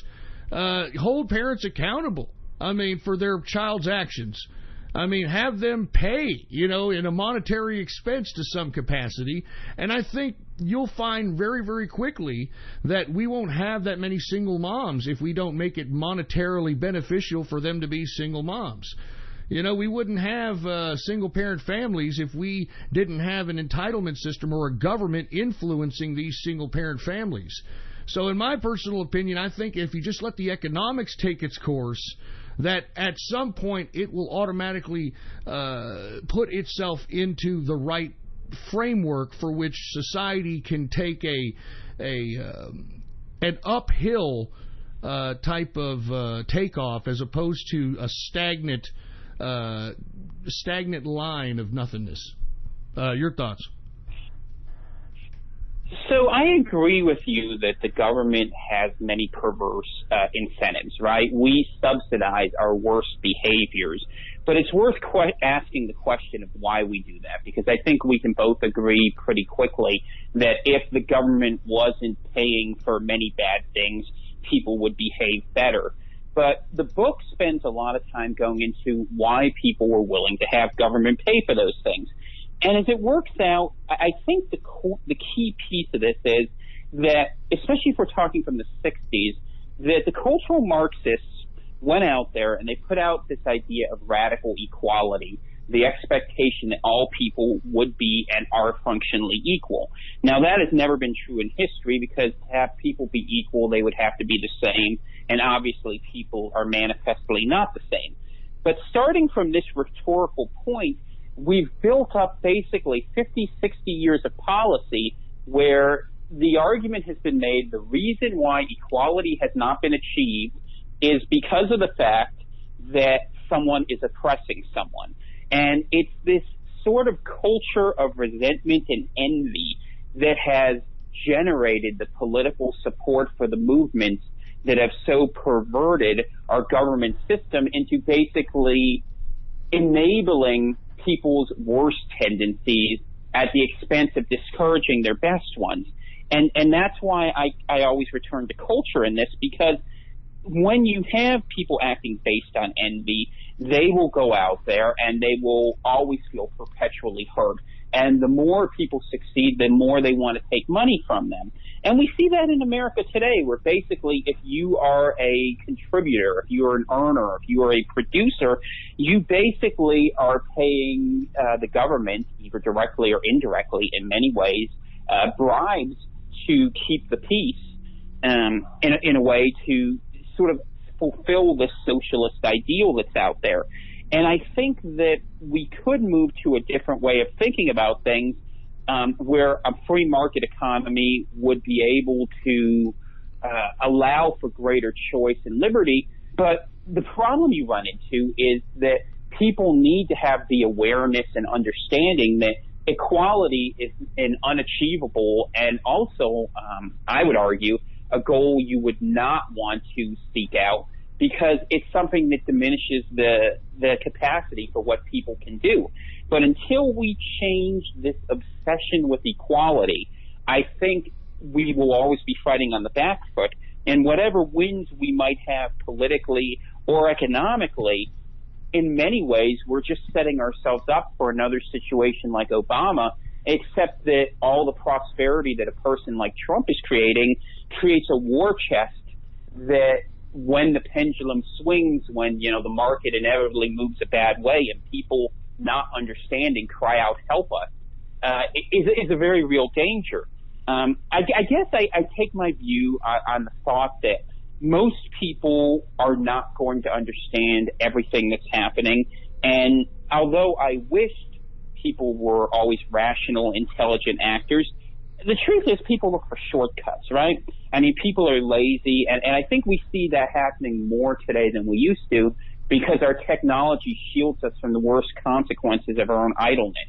And one of the things that's very tricky about today and why it's been so hard to realize reform is that we don't necessarily live in a totalitarian state, but we live in a state where there are many comforts, you know, whether it be drugs, whether it be medicine, entertainment, psychology, subsidy, whatever you want. The only crimes that ever seem to get prosecuted anymore in this country are political crimes where you say, hey, I want to be able to do something for myself. And I think that's very telling. And I think we've made progress in this fight.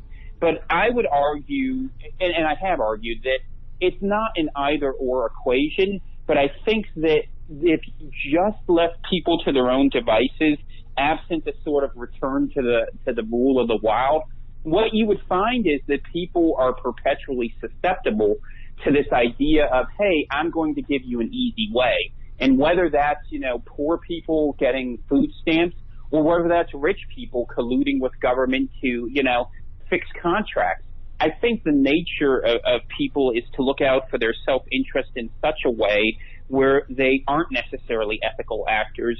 And the way we sort of constrain that is through having outside actors, which ideally are non-state actors, who go ahead and push for some sort of morality rooted on some other basis that features, industry, dignity, decency, and truth. And we had that, and that was taken from us. And until and unless we have that again, I worry greatly for where our civilization will head and for the long-term ability of the nation to hold together. Well, that was very insightful there, and I really appreciate you getting everybody insight on what exactly you're going to be finding in the book, your perspective. But I want to get to something else just real quick, because we're seeing history being in the making here. I don't know if everybody is aware, but Donald Trump has just met and shook hands with Kim Jong-un. It looks like a positive meeting at the Korean summit thus far. And, I think we're making history here. They are now sitting down with one another. They're talking. I think that we are possibly going to see the beginnings of the end of an over 70-year conflict out there in the Korean Peninsula. And once again, Donald Trump had to do nothing but the art of the deal. the art of the deal. So congratulations to Donald Trump, and congratulations to America. I mean, and let me go ahead and talk about this relating to what you've been writing about. Let's talk a little bit about Marxism and their use of culture and their use of negativity and their use of chaos as a means of dividing and conquering.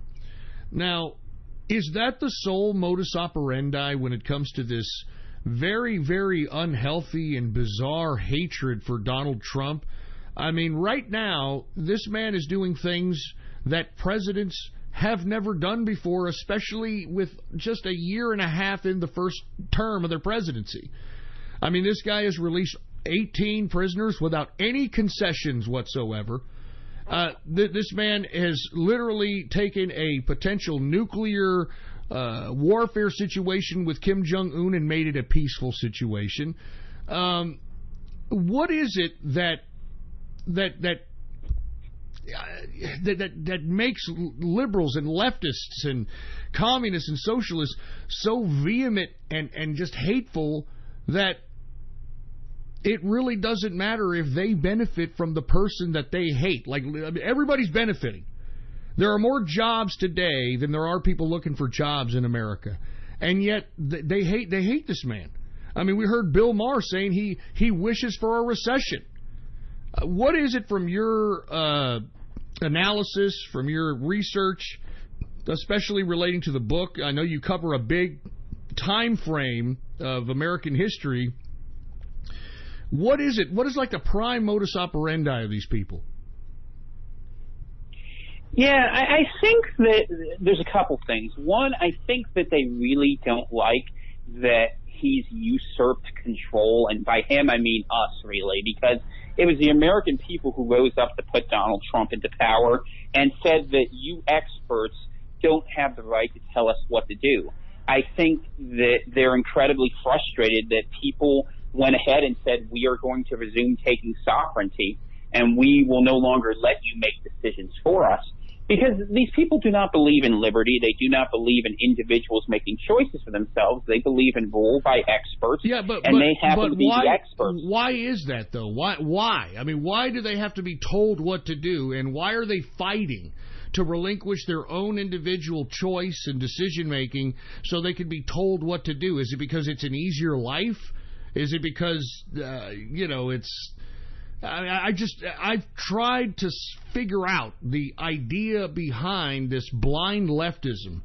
At least back in the 70s, 80s, and 90s, leftism at least appeared for at least those 3 decades to care about the American worker, to care about human rights. The whole liberal shit. They cared about, we shouldn't be doing business with China because they're using slave labor in sweatshops, and, the American worker, $15 an hour. Where did we go from this to all people on the right wing should be killed, that Donald Trump is not a legit president, that we've got to remove him from office, that we got to have revolutions?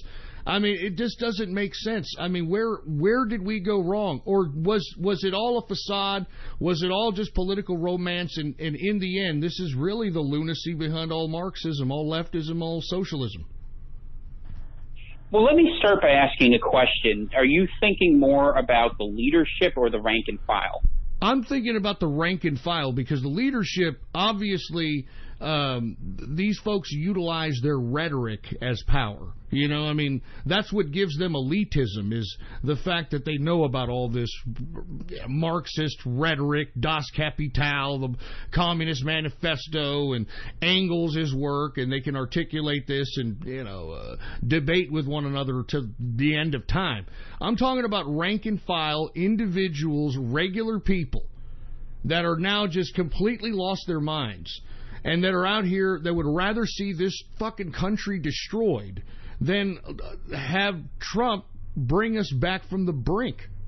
I don't get it. Go ahead, man. I mean, you've done some research on this. So, all right, so let's pretend you were born in 1990 for an example. You start out and you go to a school system which the Marxists control, right? You have a single parent who probably doesn't watch you very much, odds are, and you're sitting there and you watch TV and you watch all these messages that say, the old way of seeing things as bad, and you see something where, let's say you're a little white kid, just for an example, and you see all these things, you see a program where, oh, whites were bad, and history was bad, and everything was bad. So you go to school, and you go ahead and get indoctrinated for 12 years, where you're listening to hip-hop music, hearing how violence is fine and all these terrible things, and you're going around being taught that up is down and that history's kind of crazy, and you're told that success in life is to care about people and to just be loving, accepting, and tolerant, and then you go to college thinking you're going to get a degree and you're going to be successful in life. So you go through 4 more years of advanced indoctrination where you learn that the only reliable news sources are the New York Times, the Washington Post, and CNN, where you're taught day after day how America is evil, how Obama going on the apology tour is a beautiful thing, and that we need to apologize for all the wrongs we did, which you've studied for 20 years. And how dare someone who hasn't had formal study question you, because they're just ignorant and they don't understand. And every day you get that message reinforced in whether it's the New York Times, whether it's CNN, or let's say you're someone who's just not that involved. Maybe you just watch the local news, or you read the local paper where the same editors, where I think if I remember right, 93% of media in America is controlled by 6 corporations. So what happens is, functionally, people never get exposed to ideas which invalidate their viewpoint. And it requires effort and energy to search out and seek for the truth, because you're given a very happy, comfortable narrative where climate change is the greatest threat to the world, where Donald Trump is a bumbling oaf, and where you're told from the time you're very young the only reason why people have money is not because they worked for it, but because they stole it. And the weirdest, most ironic thing that's true about it is that actually in the case of the liberal rich, in many ways it is true, because a lot of those people just inherited that and they used their networking and connections to have those advantages. Whereas there is a whole nother America, you know, the flyover states, as they called them, that exists in a totally different world, like where I live, where people work hard, they bust their asses to make their dollars, and that, you know, they understand the reality of the world. But what we see is an ever-growing bubble, arising mostly in the cities, mostly in the coasts, where people just are not aware of reality because they've been so insulated from it. And in the odd event, if someone starts to question things, a doctor comes in to medicate them, whether it's a kid getting Ritalin or, you know, an adult getting Xanax. It doesn't really matter. So my answer to you is that there are so many ways to withdraw people from having to face things that make them unhappy, and the indoctrination they face for the first 20 to 30 years of their life these days is designed to make them never question the system and that it is their friend. And the moment they start to feel outside of it, there are all these social pressures, which I think social media honestly does in a terrible way, because you get banned from a site, you get shadow banned, you get kicked off Twitter, and you know, we're gabbers, we're out there on the fringe, but realistically, most people aren't willing to deal with that ostracism, because I hate to say it, but somewhere deep in our psyches, that rat brain for most people makes us want to scurry, fit in, and get along. And so long as they can kind of control the means of discussion and culture, where they can impose very real economic penalties like they did on myself, it's going to be very challenging to reach people, because even people who have a glimmer of that world look the other way and say it isn't my problem, so long as they can go through their life comfortably enough. And what we've kind of learned, and this is the surprising thing, is that people, as long as they feel like they have the ability to express something, they will tolerate an incredible lot. I mean, I think that's why you saw the revolutions in Eastern Europe in the 90s, but that you never will see them here with the sort of cultural Marxist approach, because people still feel like they have freedom because they can go out there and bitch. Never mind that they don't have any real political power, and that those debates are sort of constrained to a narrow range of values that Trump has disturbed and upset. Because it used to be, as you said, like with McCain, you had a liberal Republican. You had in Jeb Bush, a liberal Republican. That, you know, they were arguing over little things, but functionally there was no difference. And Trump is something different. He is a capitalist. He is a nationalist. And he is someone who calls out this politically correct culture. And they are scared that he is going to disrupt everything they have done and all the sacred lies of their lives by speaking simple truths. And, people love him for it, but conversely, the people who have built their existence on that lie hate him immensely because it shames them, I think, to think of what they've gone along with. Because on some level, I just have to believe people do know truth from lies if they're willing to think about it. But the sad thing is so many people aren't. All right. Well, check it out. Do you mind if you take a few calls and I see some people on Gad bitching and moaning about what you're saying here, and I'd love for them to call in and give us some insight on what their perspective is. Do you mind, Tom? Not at all. I'm happy to offer my opinion. All right. Anybody who wants to call in right now, go ahead, get to your phone, and go ahead and call up 712-451-0400. The number again is 712-451-0400. And once you hear the broad start talking, it is extension 666287. Okay? Once again, call up the number 712-451-0400, and the extension is 666287. All right, I see a lot of people talking a lot of garbage, and yet I have yet to hear anybody with any kind of substance other than a bunch of leftist autistic screeching out here. So I'd love to hear some of you. If you've got something to say to me, you got something to say to Mr. Kaczynski, then by all means, the lines are open. All right, I can hold up to 1,000 people on this thing. So, I mean, instead of flapping your fat Cheeto-stained fingers on the keyboard, talking a bunch of malarkey, by all means, go give me a call and throw some goddamn substance on the debating table. You know what I mean? Throw some damn substance on the debating table. Well, look, we already got somebody in here. Hey, all right. How about 678? What's up?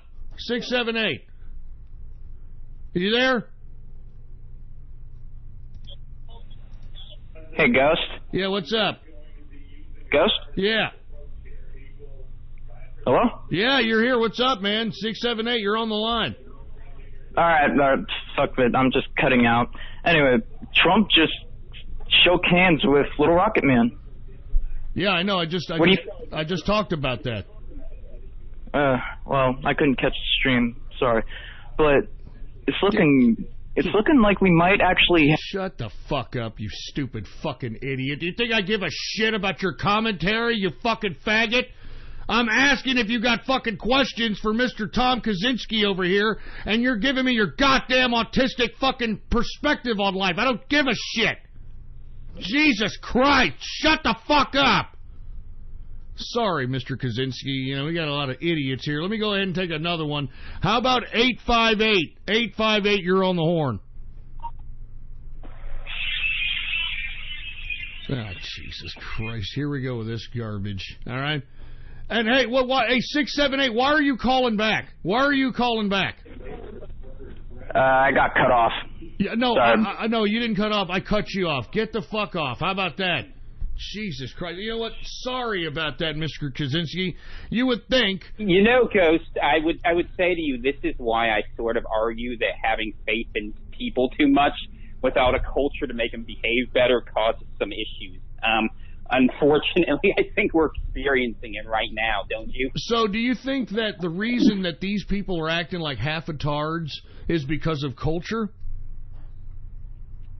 I think they grew up in a society where they're obsessed with getting attention, and I think the reason why half your audience acts autistically, unfortunately, is because they're crying out for attention from the fact they didn't have fathers involved in their life, and I think a lot of them look to you as a father figure, and, you know, they're very lucky to have you at least give them some insight that they never had in their own lives.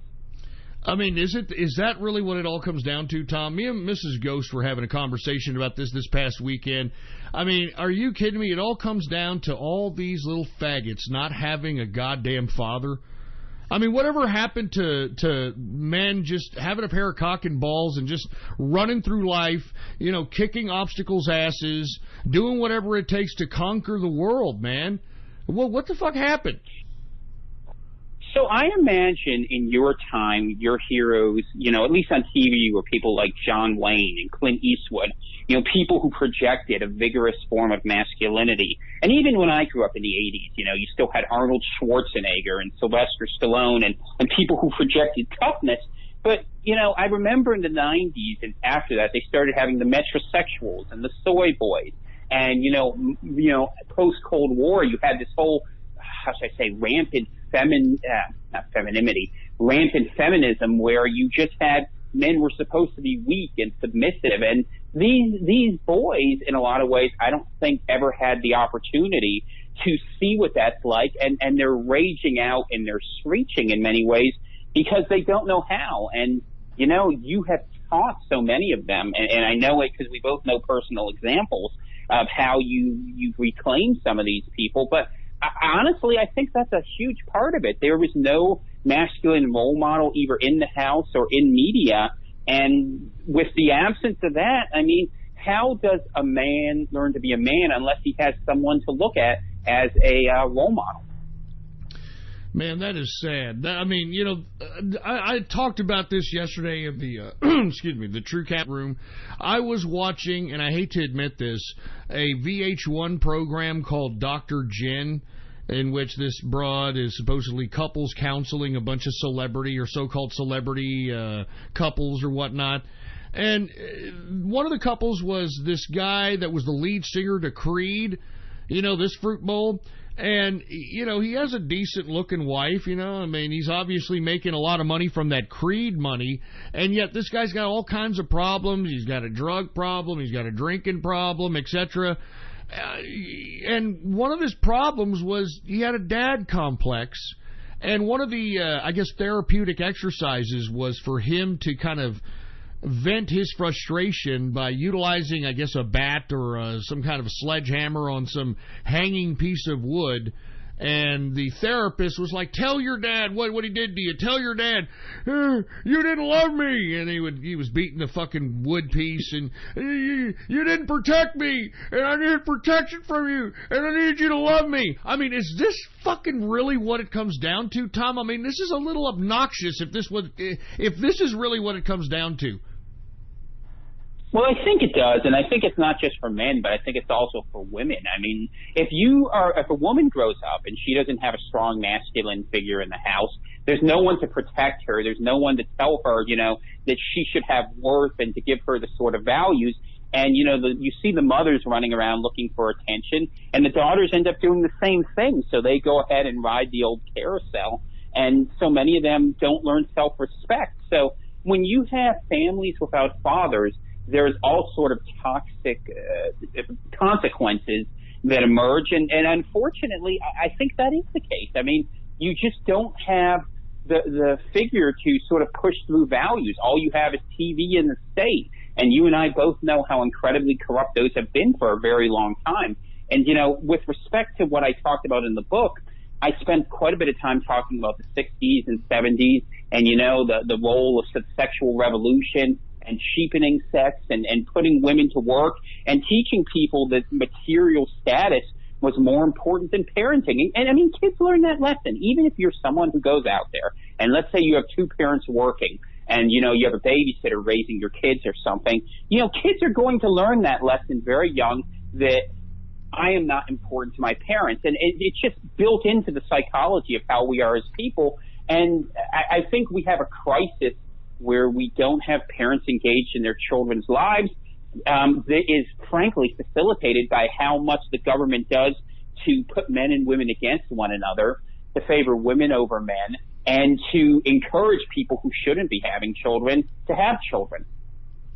I can agree with that, man. Let me go ahead and get to another caller here. We've got some callers. Hopefully they're not a bunch of, internet cyber vermin, and hopefully they've got some kind of substance to put on the debating table here because, these are serious issues. These are serious topics. And even though these people out here may not be taking it serious, I guarantee you these damn leftists are taking it serious. These leftists are taking it serious. How about area code 302? 302, you're on the air. Hey, Ghost, how you doing? This is Joe. What up, man?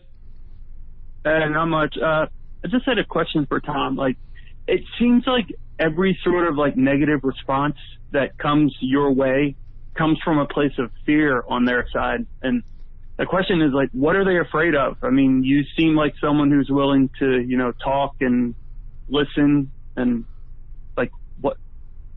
what about that, you know, is threatening to them? Well, that's a good question, man. Thank you for calling up. What is the problem? Well, what are they fearing? I think they fear losing control because their whole structure is based upon a lie, right? I mean, we talked a little bit about equality and this idea that everyone has to be considered equal and that we live under this sort of militant tolerance where you're not allowed to make judgments. If people start using their reason and start talking and saying, like, I'll use the example that got me in trouble, saying that Islam is a belief system that does not fit well in the West. Well, if people start to question that, what else might they question?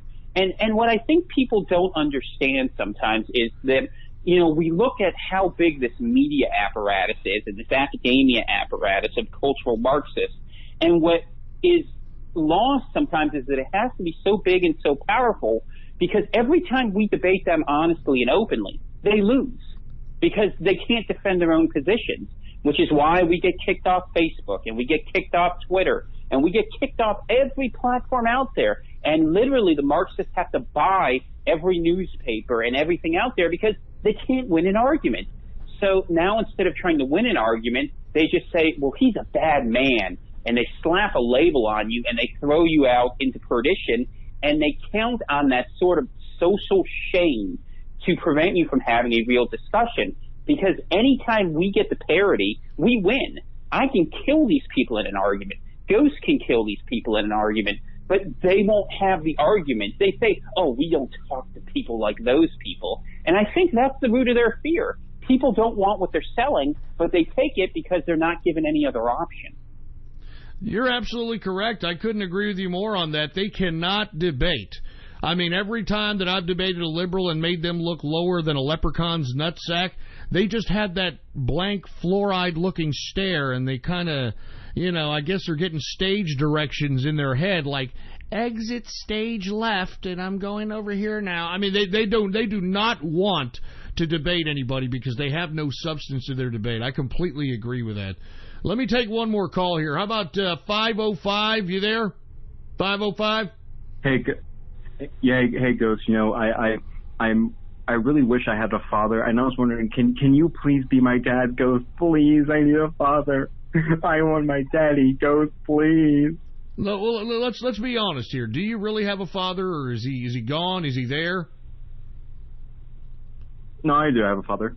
Oh yeah. Well, then why are you asking me to be your father? Because I love you. Okay. So what is your dad like a cuck or something?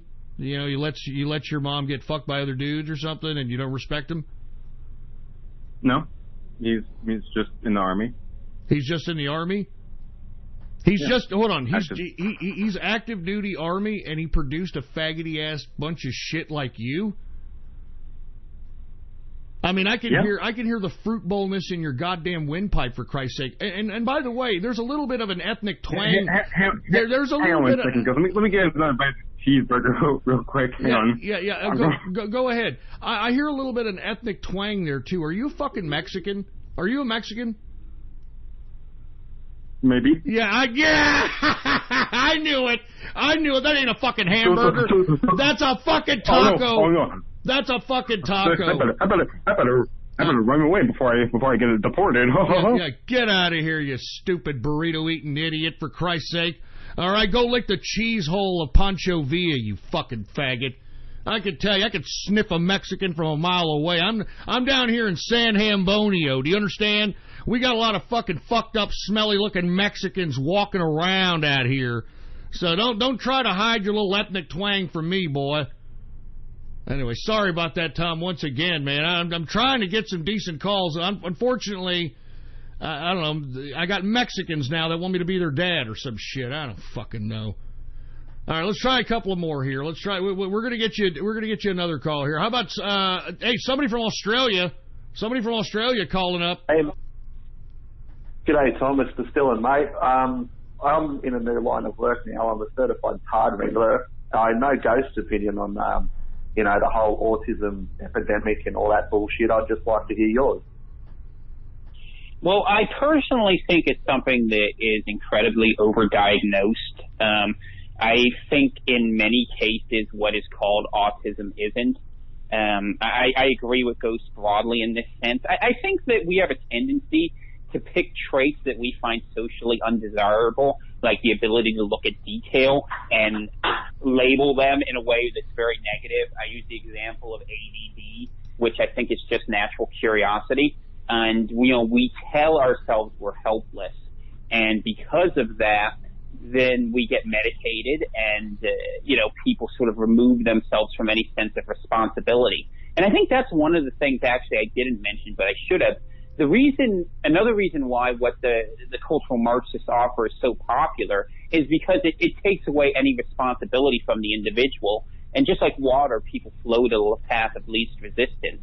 I mean, I do think there are some cases, but I think, as with most things, a very few cases are used to justify a lot of people milking it. Yeah, I definitely agree with that, mate. Well, I won't take up too much of your time, so shout out to Snow White, yourself, and the rest of the Ghost chat and the Inner Circle. They're all good cunts. Take it easy, guys. I'll see you later. Thank you very much, man. I appreciate it, and we appreciate you calling in. Very good question. Let's take about one more question, and then we're going to go ahead and let Mr. Kaczynski go and, do his own thing because it is kind of getting late here. How about 432? What's up? You're on the air with Mr. Kaczynski. Oh, shit. Ghost, can you hear me? Yeah, I can hear you, unfortunately, yeah. This is Superman 1000, calling from Brazil here. You're calling from Brazil? What? You're calling from Brazil? Is that what you said? Yeah. Okay, what's up from Brazil? What's going on with you out there in Brazil, man? What you got to talk about? What you got to say? Not too much. This is my first time calling here, so I'm a bit nervous about asking a question. All right, go ahead. Go ahead, man. Don't worry about it. All right. About the baby moon situation going on here.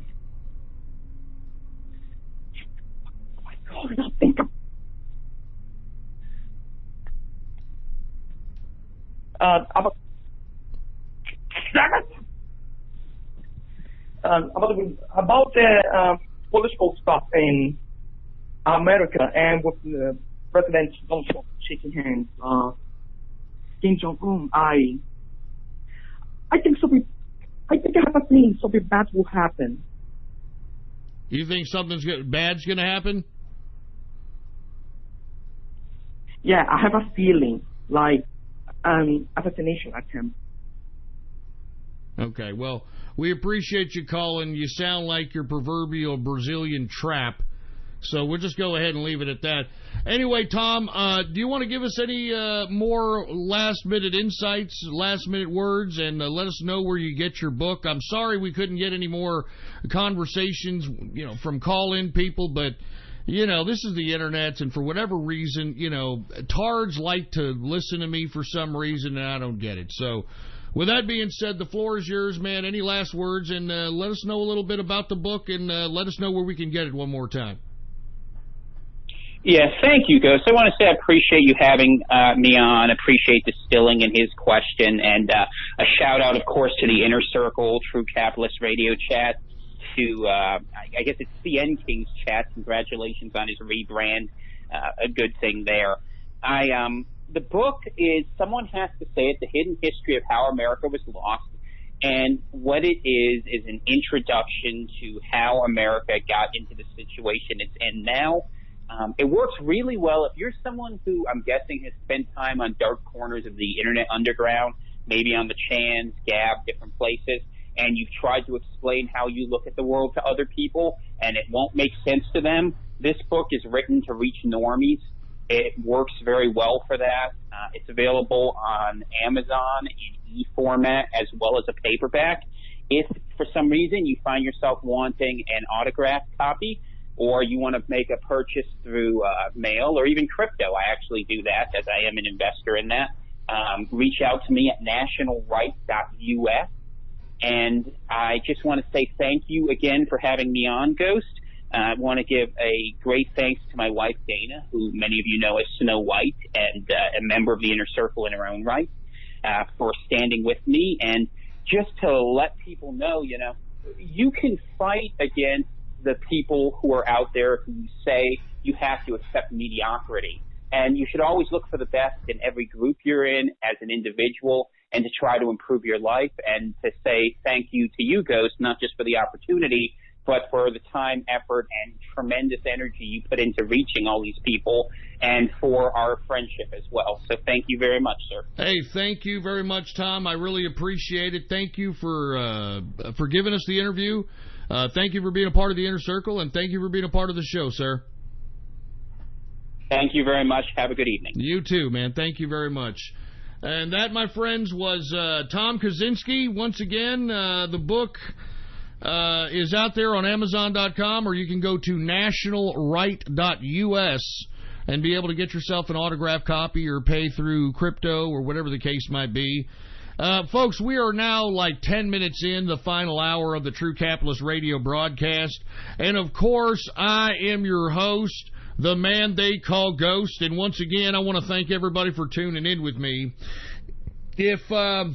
If I could ask you, please, spread this show link around like wildfire, okay? And let everybody know that True Capitalist Radio is in effect and in the house, and we are live every Monday, Wednesday, and Friday, 6:30 p.m. Central Standard Time, right here on the official website of the True Capitalist Radio broadcast, and it is ghost.report. All right, that's what you type in your browser, add to your bookmarks, to your favorites. Ghost.report is the official website of the True Capitalist Radio broadcast.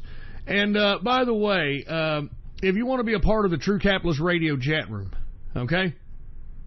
If you want to be a part of the True Capitalist Radio chat room, all you've got to do is go to my Gab account right now, and you can get there by typing in Gab. In your browser, gab.ai is the official website to Gab, gab.ai, and you can follow me on there under the name Politics Ghost, all right? All one word, no underscores. Politics Ghost is the name to follow, okay? And by the way, if you have not done so, and by the way, this is how we're going to get more radio graffiti going on, okay? Because obviously, nobody's doing shit about the cryptocurrency wishing well. Obviously, there's very few of you out there that are investing in cryptocurrency, or at least those that are investing probably don't want radio graffiti. So look, right now, we've got about 102 subscribers right now. 102 subscribers on the premium subscription on my Gab. And that, of course, gives you access to the True Capitalist Radio chat room. All right? If we can get another, let me see, there's 102. If we can get to 110, if we can get to 110 here by 9 o'clock, if we can get to 110, we're at 102 subscribers. If we can get to 110 subscribers, we'll go ahead and have some radio graffiti, all right? We'll go ahead and have some fucking radio graffiti. How you like that? All right? Because it's obvious you goddamn sons of bitches are not going to, you're not going to hook it up with the goddamn cryptocurrency wishing well. I mean, you know what I mean? It just is too, you're not going to do it. All right? You're not going to do it. So the bottom line is we need to get some more peeps into the subscription. And how do you get a subscription? What do? You go to my Gab account right now, Politics Ghost, all one word, no underscores, Politics Ghost, and you hit the subscribe button for premium content. All right, boy? You hit the subscribe button for premium content, and once you do, hit me up with a private message on Gab and let me know your Discord chat name, or if you're one of the tards that got ran off of the chat room, because the chat room is rather brutal. I'm looking at the chat room now. I mean, I understand why people are leaving, all right? Hey, look, just We need subscribers, baby, all right? You have to understand, I don't get paid to do this fucking broadcast, man. I don't get paid to do this damn broadcast. So, how about a little something, You want me to bring back Radio Graffiti? How about a little something, you know what I'm saying, for the effort? You know what I'm saying? Go to my Gab account right now. Once again, Politics Ghost, and hit the subscribe button for premium content, all right? Hit the fucking subscribe button, all right? Come on, man! If y'all want Radio Graffiti, y'all go do it. If not, well, then it's no skin off my sack. All right? Anyway, since we skipped a little bit of some chat room and Gab shoutouts, let's go ahead and get to it while everybody is subscribing, all right? Has anybody subscribed yet, engineer? All right, well, nobody has subscribed yet. Once again, we want to get to 110 subscribers, and then, we'll have Radio Graffiti for the rest of the week. We'll have Radio Graffiti the rest of the damn week. That's just the way it is, man. We have to do, man. That's all there is to it. Anyway, let's get to some Gab shoutouts first, okay? For all you folks that want some Gab shoutouts, all you have to do is go to my Gab account right now and like the first post on my Gab account, the post that states True Capitalist Radio is now live. Listen in. Once again, all you have to do is like the first post on my Gab account, and that is True Capitalist Radio now live. Listen in. Once you like that particular post on my Gab account, I will give you a Gab shout out live right here on the broadcast, right here and now. Do we got any Gab shout outs, engineer? All right, well, without any further ado, let's just go ahead and get to some Gab shout-outs right now. We got Blackberry in the house. We've got kosher cupcakes for the wishing tub. Fuck you with the wishing tub. Pause me with your Penix. Hey, look, don't talk about Penix 2.0, all right? Let's not talk about that, all right? Dr. Keckle and my sides? Dr. Keckle and my sides? Give me a freaking break, man. All soy, no boy... Wait, hold on. All soy, no boy makes ghost a good goy. Fuck you, you fucking idiot, man. You stupid dumbass. Singapore Butterball Summit. 7 years waste of time. Shut up. It's 10 years, boy. I've been on the air for 10 years. Don't you ever forget it. Tip the Jew and make Radio Graffiti. Look, shut up. There's nothing Jew about it, man. How about a little something for the fucking effort, for Christ's sake? I'm giving you my fucking energy, man. I'm giving you everything. You want me to just accept fucking Radio Graffiti and what? No, there's not going to be, nothing for the effort? Go fuck yourself, man. I'm not going to just do this for myself for no freaking reason. Listen to you freaking morons. Jesus Christ. Who else do we have here? Tip the Jew to continue. Look, shut the fuck up, all right? I'm just talking about a little something for the effort out here, right? You idiots don't get it, for Christ's sake, man. All right, you idiots don't freaking get it. You people are idiots. Jesus Christ. We got Lakeem Kadora. We got Christian Melian. We've got Sorry No Tortilla. All right. We've got LGBT Trump. Shut the fuck up. All right. We've got Kim Chad-un versus Donald Cuck. Man, shut up. Don't be disrespecting my president like that, you piece of crap. All right. Who else do we have here? We've got Reservation in Hell for Bourdain. Oh, man, that's rough, man. All right, he did disrespect Donald Trump, so he kind of deserved it. Replace Radio Graffiti with Tom Hour. Shut the fuck up. None of you people were even listening to that intelligent man. He was articulating all kinds of grievances, and you idiots weren't even listening. You couldn't even call up and give some decent substance so that you could... just shut up, all right? Just shut your mouth. 10 bureaucratic years, whatever the hell that means. We've got a ham bones meeting in Singapore. Shut the fuck up with this garbage, all right? We got Derby 378 in the house. We've got Ghost Gets Drunk on Balmain's League Club. What the fuck does that mean? What the hell is that supposed to mean? Great show today, mate. Hey, thanks, man. I appreciate it. Who else do we have? Despacito 2 confirmed. What the hell does that mean? That other song by Justin Bieber and those Latins? Jesus Christ. I mean, E3 is more important than an old coot reading Drudge? Oh, yeah? Oh, E3, huh? Yeah, you know what you're doing? You're overpaying for a bunch of games that you own no rights to, and all you're doing is wasting your fat jelly-ass time away. You know that? You're wasting your fat jelly-ass time away. That's what you're doing. So don't give me that crap, all right? That I'm not here, I'm at E3, better and driving. And by the way, we're getting no subscriptions, man, so it looks like no Radio Graffiti. So that means I could probably just shut down the damn... I think I'm going to shut down the freaking show early. How you like that?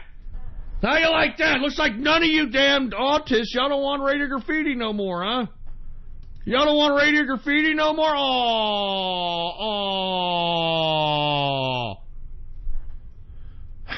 Jesus Christ. I'll tell you what, okay? I'll tell you what. All right, look, I'll make a deal with you tards, okay? Because I know what you tards. You're intimidated to go into the True Capitalist Radio chat room. You know, we got a lot of tard wranglers in there, and, you know, unfortunately, a lot of people have, you know, taken pitchforks and... You know, they've gotten their torches out and they went tard hunting, and you know, unfortunately, a lot of tards ran away voluntarily from the chat room because, you know, not too many people in the chat room like tards. You know, that's why, you know, tard wrangler, you know, tards and shit. You know, I'm going to go ahead and say this. If you subscribe right now, okay, and you're a tard, like, you know, you're like one of these, I like to write nice stories. I like to write nice story about a continent and diapers and pampers and ponies. If you're one of these idiots, I like watching anime. I got a waifu, and these assholes, okay? I will make your own chat room, okay? How about that? I will make your own tard chat room, and I'll make sure that the mods are tards themselves so that you don't get run off, because I know that's really what's happening. We got a lot of people in the True Capitalist Radio chat room that ran off a bunch of tards, at least a good, I would say, 30 of them, all right? At least a good 30 of them, for Christ's sake, and that's, you know, that's all I'm saying. So listen, you subscribe, and you like Radio Graffiti, and you're like an anime lover, or you're you know, whatever, all right? We'll go ahead and hook it up. All right, now that we got that all out of the way, let's just move on, all right? Oh, look, oh, now they're subscribing! Oh! Now they're subscribing. Now they're subscribing. Who was the first person that just subscribed? Grab Trump by the pussy. Just subscribed. Oh, Jesus Christ. Now they're subscribing. How quaint. Now they're like, yeah, we're going to have our own chat room, and we're going to be able to post anime, and there's nothing they can do about it. Yeah. Oh, my God, I cannot believe this. I don't know, maybe, you know, I don't know, maybe I'm biting off more than I can chew on this one, all right? Maybe I'm biting off more than I can chew, for heaven's sake. Now they're subscribing. There's another one. Now they're subscribing because now they're realizing, oh, my God, I'm going to get my own chat room. We're going to be like, yay. Yay! And look, I've got fucking people already. Hey, can I be the admin of the hentai porn chat room that you're about to make? I'm not gonna fucking make a hentai porn chat room. All right, I'm not doing that. All right, I'm just giving. I'm negotiating with you tards here. Right? Y'all want Radio Graffiti? I don't like Radio Graffiti. So I'm saying, you know, we get a couple more subscriptions out here. We're in the money, all right? I mean, we can do this. It'll give me financial incentive to do it, all right? I'll be financially compensated to do it. And what the hell is this? Ghost report in a nutshell? Go fuck yourself. Look at my Gab. Look at what they're posting on Gab, for Christ's sake. Go shove it up your ass. Oldcoot.com? Go shove it up your ass, all right? Go shove it up your ass. A ghost.report is serious goddamn business. Do you understand that? It's serious goddamn business over here. Oh, my God. Ghost's wishing tub. Listen, unless we get a couple more subscribers, look, we got 5 minutes. We get a couple more subscribers, or I'm just going to quit the show, and we'll try to get Radio Graffiti on Wednesday, because it seems like nobody, and I mean nobody wants it. Nobody wants it. They're just acting like a bunch of tards out here. And like, yeah, I want to be acting like a tard. I'm just going to do this, and I want to post this, and yay! Jesus Christ. Hey, look, grab Trump by the pussy wants to be in the regular chat room. All right, I'll give you. He wants to be in the regular chat room now. So I guess we got to give this guy the regular chat room. Anyway, you got to give me a DM if you want to be in the regular chat room so I can DM you the goddamn link, all right? So make sure to give me a DM and say, hey, what's the link to the regular TCR chat room, and I'll give you the link, all right? All right, nobody's subscribing. Nobody's subscribing. We got 4 minutes left, and if we don't have at least 2 subscribers in 4 minutes, I'm out of here, okay? I'm serious. I'll still give you the invite, though. Grab Trump by the pussy. Real funny. But, 2 more subscribers, or we're out of here. I'm out. I'm going to do I'm 30 minutes early, baby. It's Monday. It's a shitty-ass carpet-munching Monday as it is. And I'm really embarrassed that we had somebody like Tom Kaczynski on giving intellectual substance on the debating table. And whenever I put in a goddamn request for people to call in, I mean, this is the kind of crap that I get, This is the kind of garbage I get. I get a bunch of tards. I get a bunch of people talking garbage, and I'm tired of it. I'm sick of it. I'm sick of it, and I'm tired of it. Jesus Christ, man. Just a little something for the effort, for Christ. Just a little something for the fucking effort! Jesus Christ, man. All right. Jewing up Radio Graffiti. That's another subscriber. Jewing up Radio Graffiti. Hey, assholes, I don't get paid for this fucking broadcast, you losers! I don't get paid for this broadcast anymore, you jerk! I mean, don't you understand it? Don't you people understand that shit? I mean, seriously, man, I do not get paid for this broadcast anymore. And it's kind of hard to have, some kind of ambition to do this goddamn Radio Graffiti horse shit when, you used to get paid $4,000 a month for it, and now you don't get paid dick. As a matter of fact, I'm out of money because I had to put up for all this equipment and all this goddamn streaming bullshit and all this crap. So I'm just saying, how about a little something for the fucking effort instead of being a bunch of pricks all the time? How about that? How about that, goddamn autist? How about a little bit of appreciation? How about a little bit of appreciation? For 10 fucking years I've been doing this shit. Just a little fucking appreciation. But,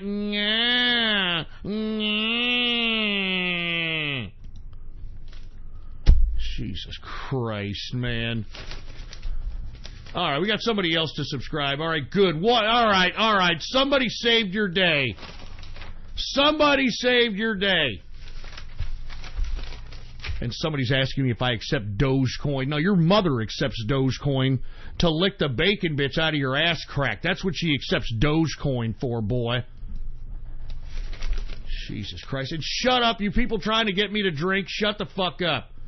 I'm not going to drink. That's fucking wrong of you people to do, and I can't believe you're doing it. All right, so look. It's going to be 9. A couple of people did subscribe, so since we did have a couple of people to subscribe, I'm going to have a couple of calls of Radio Graffiti, all right? I'm going to have a couple of calls of Radio Graffiti, okay? And how do you call for Radio Graffiti? Well, you better get on your fucking phone right now, okay? You better get on the phone right now and dial in right now, 712-451-0400, and then you push in the extension 666287. All right, you want to participate in Radio Graffiti? You better step your game up and step your chain up, boy. The dial-in number is 712-451-0400. The extension 666287. All right? Now that we're waiting for some goddamn Radio Graffiti calls in here, let me see what else we have here. Let's see what else we got going on. All right? All right, and hey, the guys that just entered into the subscription, hey, everybody who's going to listen to Radio Graffiti right now needs to thank you guys, all right? They need to thank you guys for bringing in and bringing back Radio Graffiti right now. And we're only going to do it for a temporary time. So, by God, if you're going to fucking call, you better call right now. You better call right goddamn now. You better call right goddamn now. 712-451-0400. All right? And you can dial in the extension 666287. And you'll get your ass on some Radio Graffiti right now, all right? Jesus, I'm fucking done with my Coca-Cola over here. Jesus Christ. Freaking... I do wish I have a beer. I want to be honest with you. I wish I had a damn beer. But, you know how it is. You just have to do what you got to do. You just got to do what you got to do. All right. Hey, engineer, do we have any Radio Graffiti calls to be had out here? All right. Well, without any further ado, folks, let's go ahead and get to some Radio Graffiti calls right now. Woo! All right, who do we got here? How about 903, or excuse me, 858, Radio Graffiti, 858. Cowboys in the showers at Ram Ranch. All right, we get it. Ram Ranch, very funny, you jerk dick. Real funny. Shut up. Shut him up. We get it. You know, Ram Ranch. Hey, Ram Ranch. You Ram Ranch. Stupid idiot. 903, Radio Graffiti. Ghost, I passed by that Rick and Morty mobile that's been touring through America, and instead of winding up with all the other guys for their cheap plastic crap, I took the $100 that was in my wallet and bought more Quantum. I'm sitting on 48 right now, and I want more. Hey, that's good, man. I don't blame you. It's a good long-term investment. And just wait till Quantum is up to about $400 or $500, and you'll be thanking me in the future, man. You'll be thanking me, to say the least. All right. How about 317 Radio Graffiti?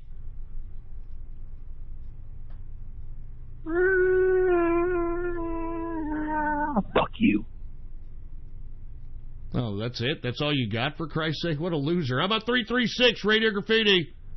The only goddamn good nigger is a goddamn dead nigger. I'm not kidding around, boy. You understand? Capitalism is serious business, and we hate niggers. Do you understand that, you piece of crap? We hate niggers. Goddamn nigger. Goddamn nigger. Goddamn nigger. Goddamn nigger. Shut that shit up! Shut it up! Shut that fucking shit up, for Christ's sake! Damn it!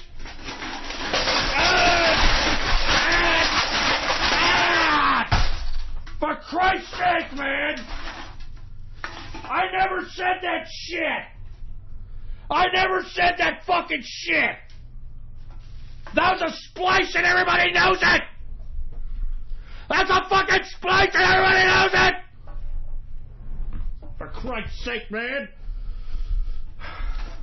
Now I got a fucking mess in this joint, huh? Now I got a fucking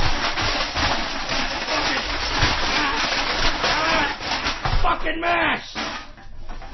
It's fucking tough, man! You see, This is why I got to get at least a little bit of something, you know, a little bit of something for the appreciation for doing this shit. I'm not joking, man. That's why I'm not joking, man.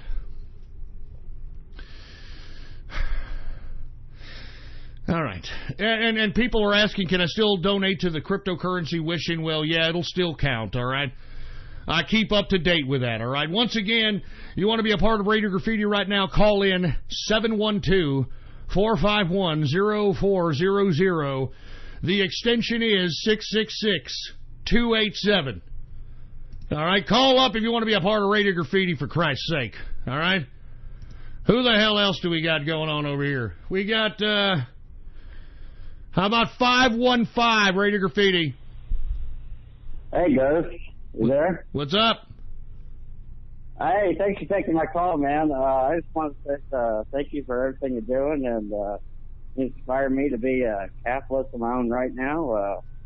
In my mid-20s, and I have epilepsy, and was looking down on life, but your broadcast has got me in crypto just this past week now, and things looking up. Hey, man, that's good to hear, man. I mean, let me tell you, nothing can limit you other than you. Always remember that. Nothing can limit you other than you, man. So keep on looking forward, keep on trucking, and keep on capitalizing, baby. That's what us capitalists do against all odds, against all goddamn odds. All right, who else do we got? Is there nobody that wants to call for Radio Graffiti now? Is everybody not wanting to call Radio Graffiti? I don't want to call Radio Graffiti because I can't, like, call up with all the numbers and then just, my name is Cleveland Brown. Hey, hey, ho. My name is Cleveland Brown. Hi, y'all. Stupid shit. Oh, you can't do that anymore, can you, boy? You can't do that anymore, can't you, boy? How about 505 Radio Graffiti? Hey, Ghosty. Hey, Ghosty, why don't you come over to the Crypto Wishing Tub and you can stick your Jew groin in 42 coin. No, it's this Mexican again, for Christ's sake. Get the hell out of here. Go chew on a rubber tortilla. I want to make sure that son of a bitch is legal. I should have kept his number, and I should have forwarded to ICE to make sure if he's legal or his grandma's legal. I'm not joking around. You got to go back. Do you understand me? You got to go back. I don't care how good you make tamales. You got to go back. Get the hell out of here. You got to go back. All right, who the hell else do we got here? We got somebody from Australia, Radio Graffiti. Hey, Ghost, what's going on, folks? What's going on, man? Hey, man, it's I just want to thank Tom. That was a great interview. I'm definitely thinking about picking up his book. I also wanted to ask, this may be a little bit off timing, but I wanted to ask, what sort of time did you think those sort of systems he was talking about were put into place? You know, those sort of bureaucratic sort of systems where, you know, people were kind of left to, you know, be subdued. Well, they all started, you know, from my personal opinion, in the mainstream at around the baby boomer era, around the 60s. I mean, it was started, at least on the cultural Marxist end of it, at the turn of the 20th century in Frankfurt, Germany. Frankfurt, Germany was the epicenter of the cultural Marxist movement, in which they figured out that they would need cultural Marxism in order to fully implement the communist nation state, meaning that they were going to utilize men against women, black against white, gay against straight, any kind of divisive measure necessary to be able to take over a geopolitical area, and that's what they've done. And, you know, you take a look at what the baby boomers did. I mean, these guys were all about, you know, leftism, the sexual revolution, the drug culture, all that shit. So, anyway, let's continue going. Good question, by the way. How about 336 Radio Graffiti? The goddamn niggers are the scum of the earth, and I want every single one of them in my chat gone. Damn right. Kill niggers. We got to kill black niggers. Kill niggers. Kill niggers. Shut up. Shut up with that racist shit, man. Good God. Is that all you got? Is that all you got? Jesus Christ. How about 432 Radio Graffiti?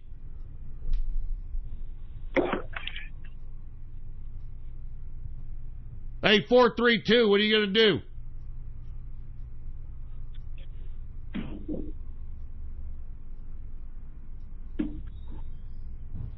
What the hell is it? Get this. All right, great. You're playing with your pecker shaft, all right? Great. Jesus Christ. Who the hell else do we have here? How about, I don't know, somebody from out of the country, Radio Graffiti. Hey, Ghost, I got some Dogecoin here. Can I toss it into your wishing toilet? No, get this idiot out of here, for Christ's sake. You know, you could toss it in your mom's twat, for Christ's sake, all right? She's used to doing the old donkey show, all right? Jesus Christ. Who else do we have here? We got, how about Australia, Radio Graffiti? Ghost, I think you unmuted me again, man. I'm still on the line. Just listening. Are you just listening to the show? Yeah, just listen to it, man. It's easier than my crappy internet. Sorry about that, man. All right, no problem, man. No problem. Who else do we have here? How about, let's see, who the hell else do we got? How about 317 Radio Graffiti? I think we should take all that Dogecoin, put it in a fucking rocket ship, launch it into a black hole. Hell yeah. What the fuck is that? What the hell is that supposed to mean? What the hell is that supposed to mean? Oh, Jesus Christ, man. 432 Radio fucking Graffiti.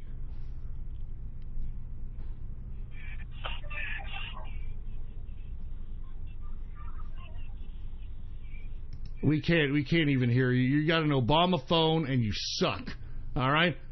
You've got an Obama phone and you suck. Jesus Christ. Who else do we have here? How about somebody who's anonymous? Anonymous Radio Graffiti. Let me get my freaking gut. Let me get my freaking gut out of here, for Christ's sake. What is your major malfunction, numbnut? Didn't Mommy and Daddy show you enough attention when you were a child?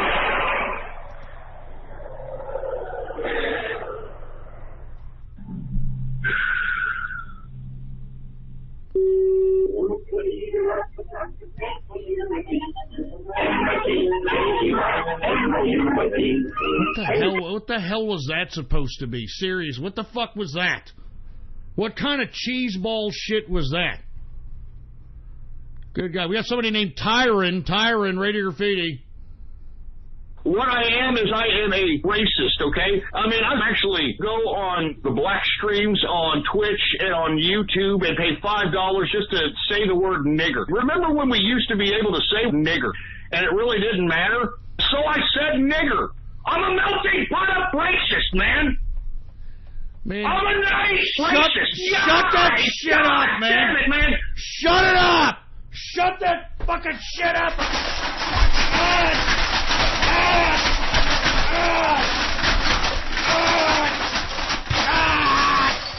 Damn it! Stop it with that racist shit, man! Stop it! Just stop it now! Jesus Christ! What's up with all this fucking racist garbage, man? I mean, is that what you all have a fetish for? Huh? Is that all you have the fetish for Christ's sake? Good God! And what the fuck is this? Who is this? Who the hell is this? What the hell is this? Is this a joke? Nigerian Prince, Radio Graffiti? Hey, Nigerian Prince, are you there or what?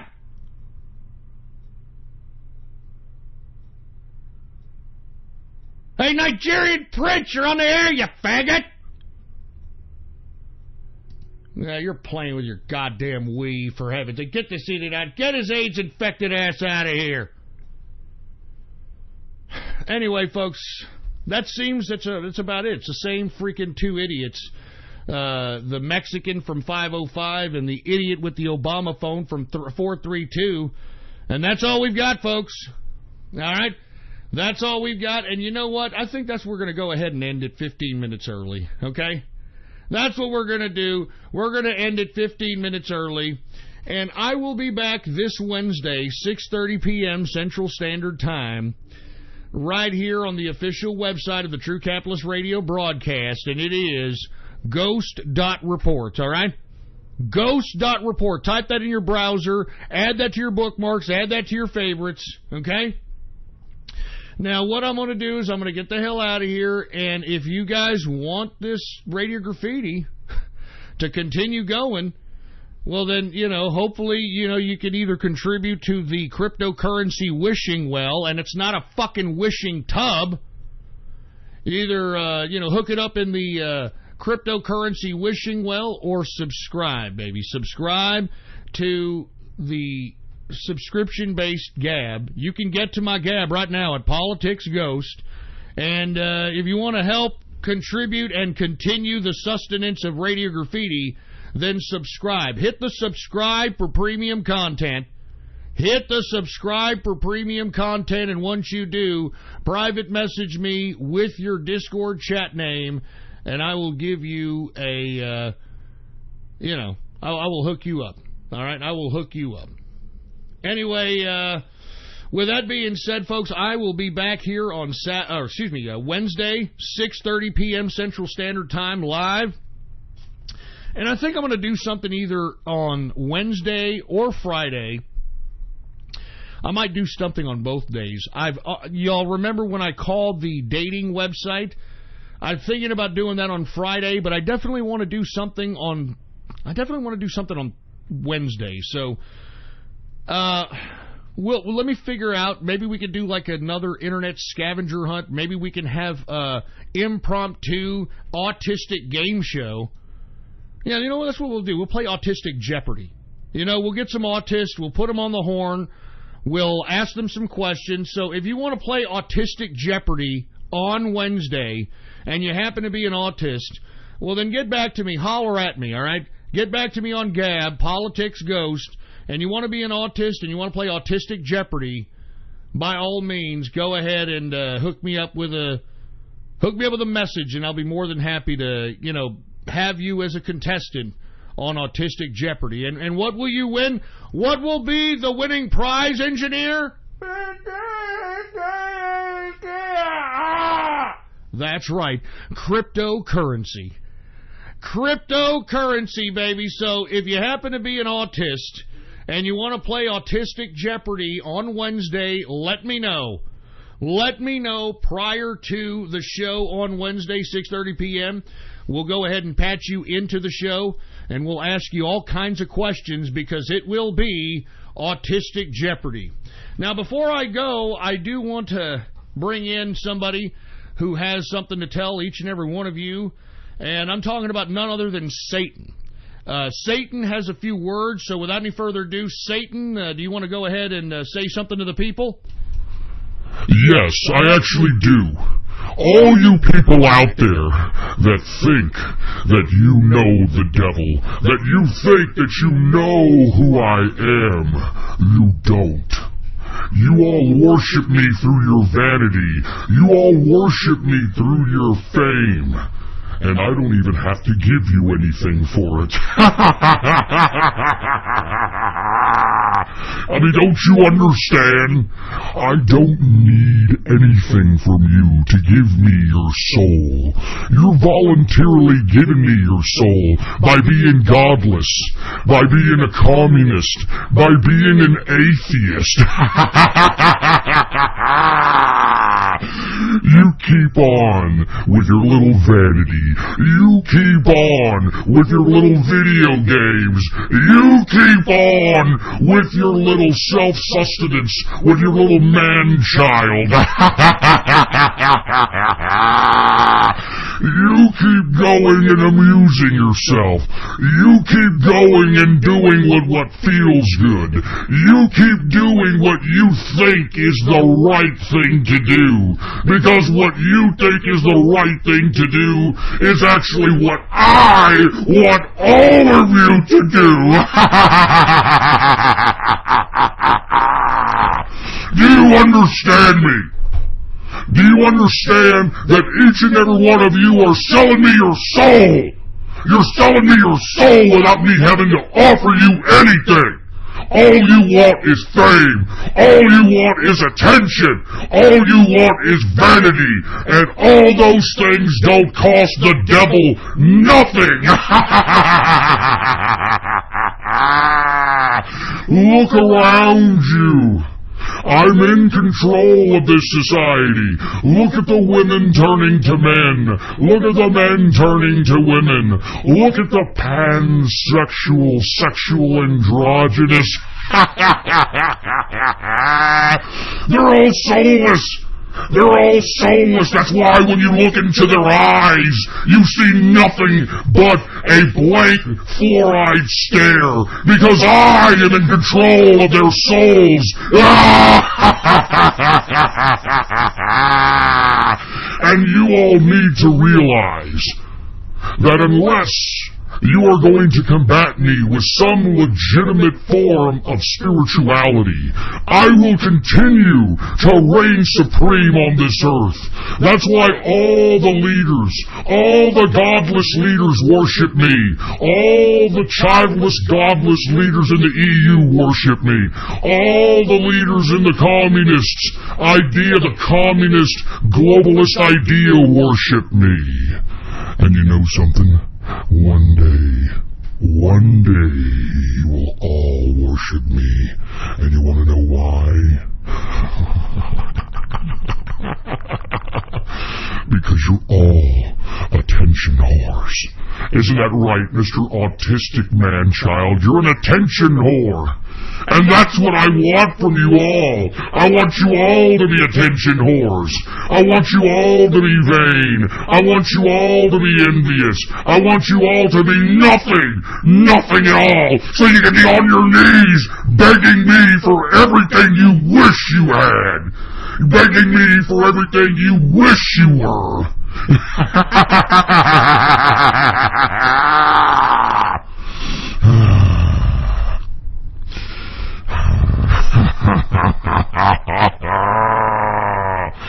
Now I have to go now, because I am busy taking souls from the earth.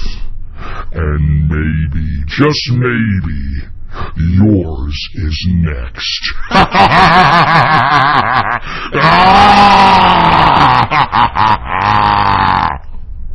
All right, now that we got that all out of the way, Satan has said his piece. Hopefully you've gotten some philosophy, you got something out of that. Anyway, with that being said, folks, I'm getting the hell out of here, okay? If you want Radio Graffiti to continue, like I said, folks, please subscribe. All right, go to my Gab account right now, gab.ai, and my Gab account is Politics Ghost, all one word, no underscores, Politics Ghost, and hit the subscribe button for premium content, all right? Hit the subscribe button for premium content and what you do. And when you do, go ahead and give me a private message on my Gab account, all right? And I will give you an invitation to the True Capitalist Army chat room so you can chill with us. I will be in the True Capitalist Radio chat room here in about 20 or 30 minutes. So come on down if you want to come kick back with us, chill with us. You know what time it is, baby. Anyway, I will be here live, all right? I will be here live this Wednesday, all right, 6:30 p.m. Central Standard Time, okay?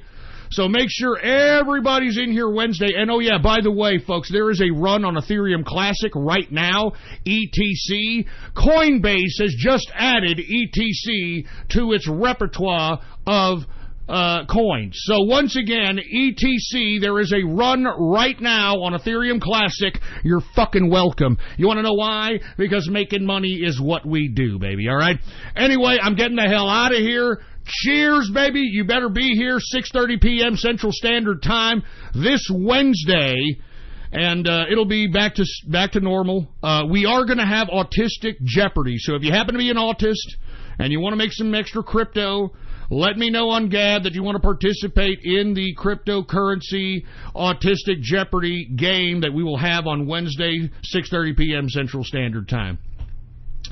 Anyway, folks, I am out of here. Thank you all for tuning in with me on this Monday. and I will see you on Wednesday, 6:30 p.m. Central Standard Time. I'm getting the hell out of here. Always remember, folks, always remember, death to feminism, death to socialism, and death to communism. Don't you ever forget it. Give me capitalism or give me death. Give me capitalism or give me death.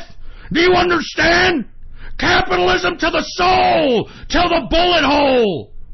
You better goddamn believe it. I'm getting out of here. You better be here Wednesday, 6:30 p.m. Central Standard Time, and let everybody know about the True Capitalist Radio Show. Let everybody know about the True Capitalist Radio Show. I'm getting the hell out of here. Jesus Christ. And by the way, death to communism.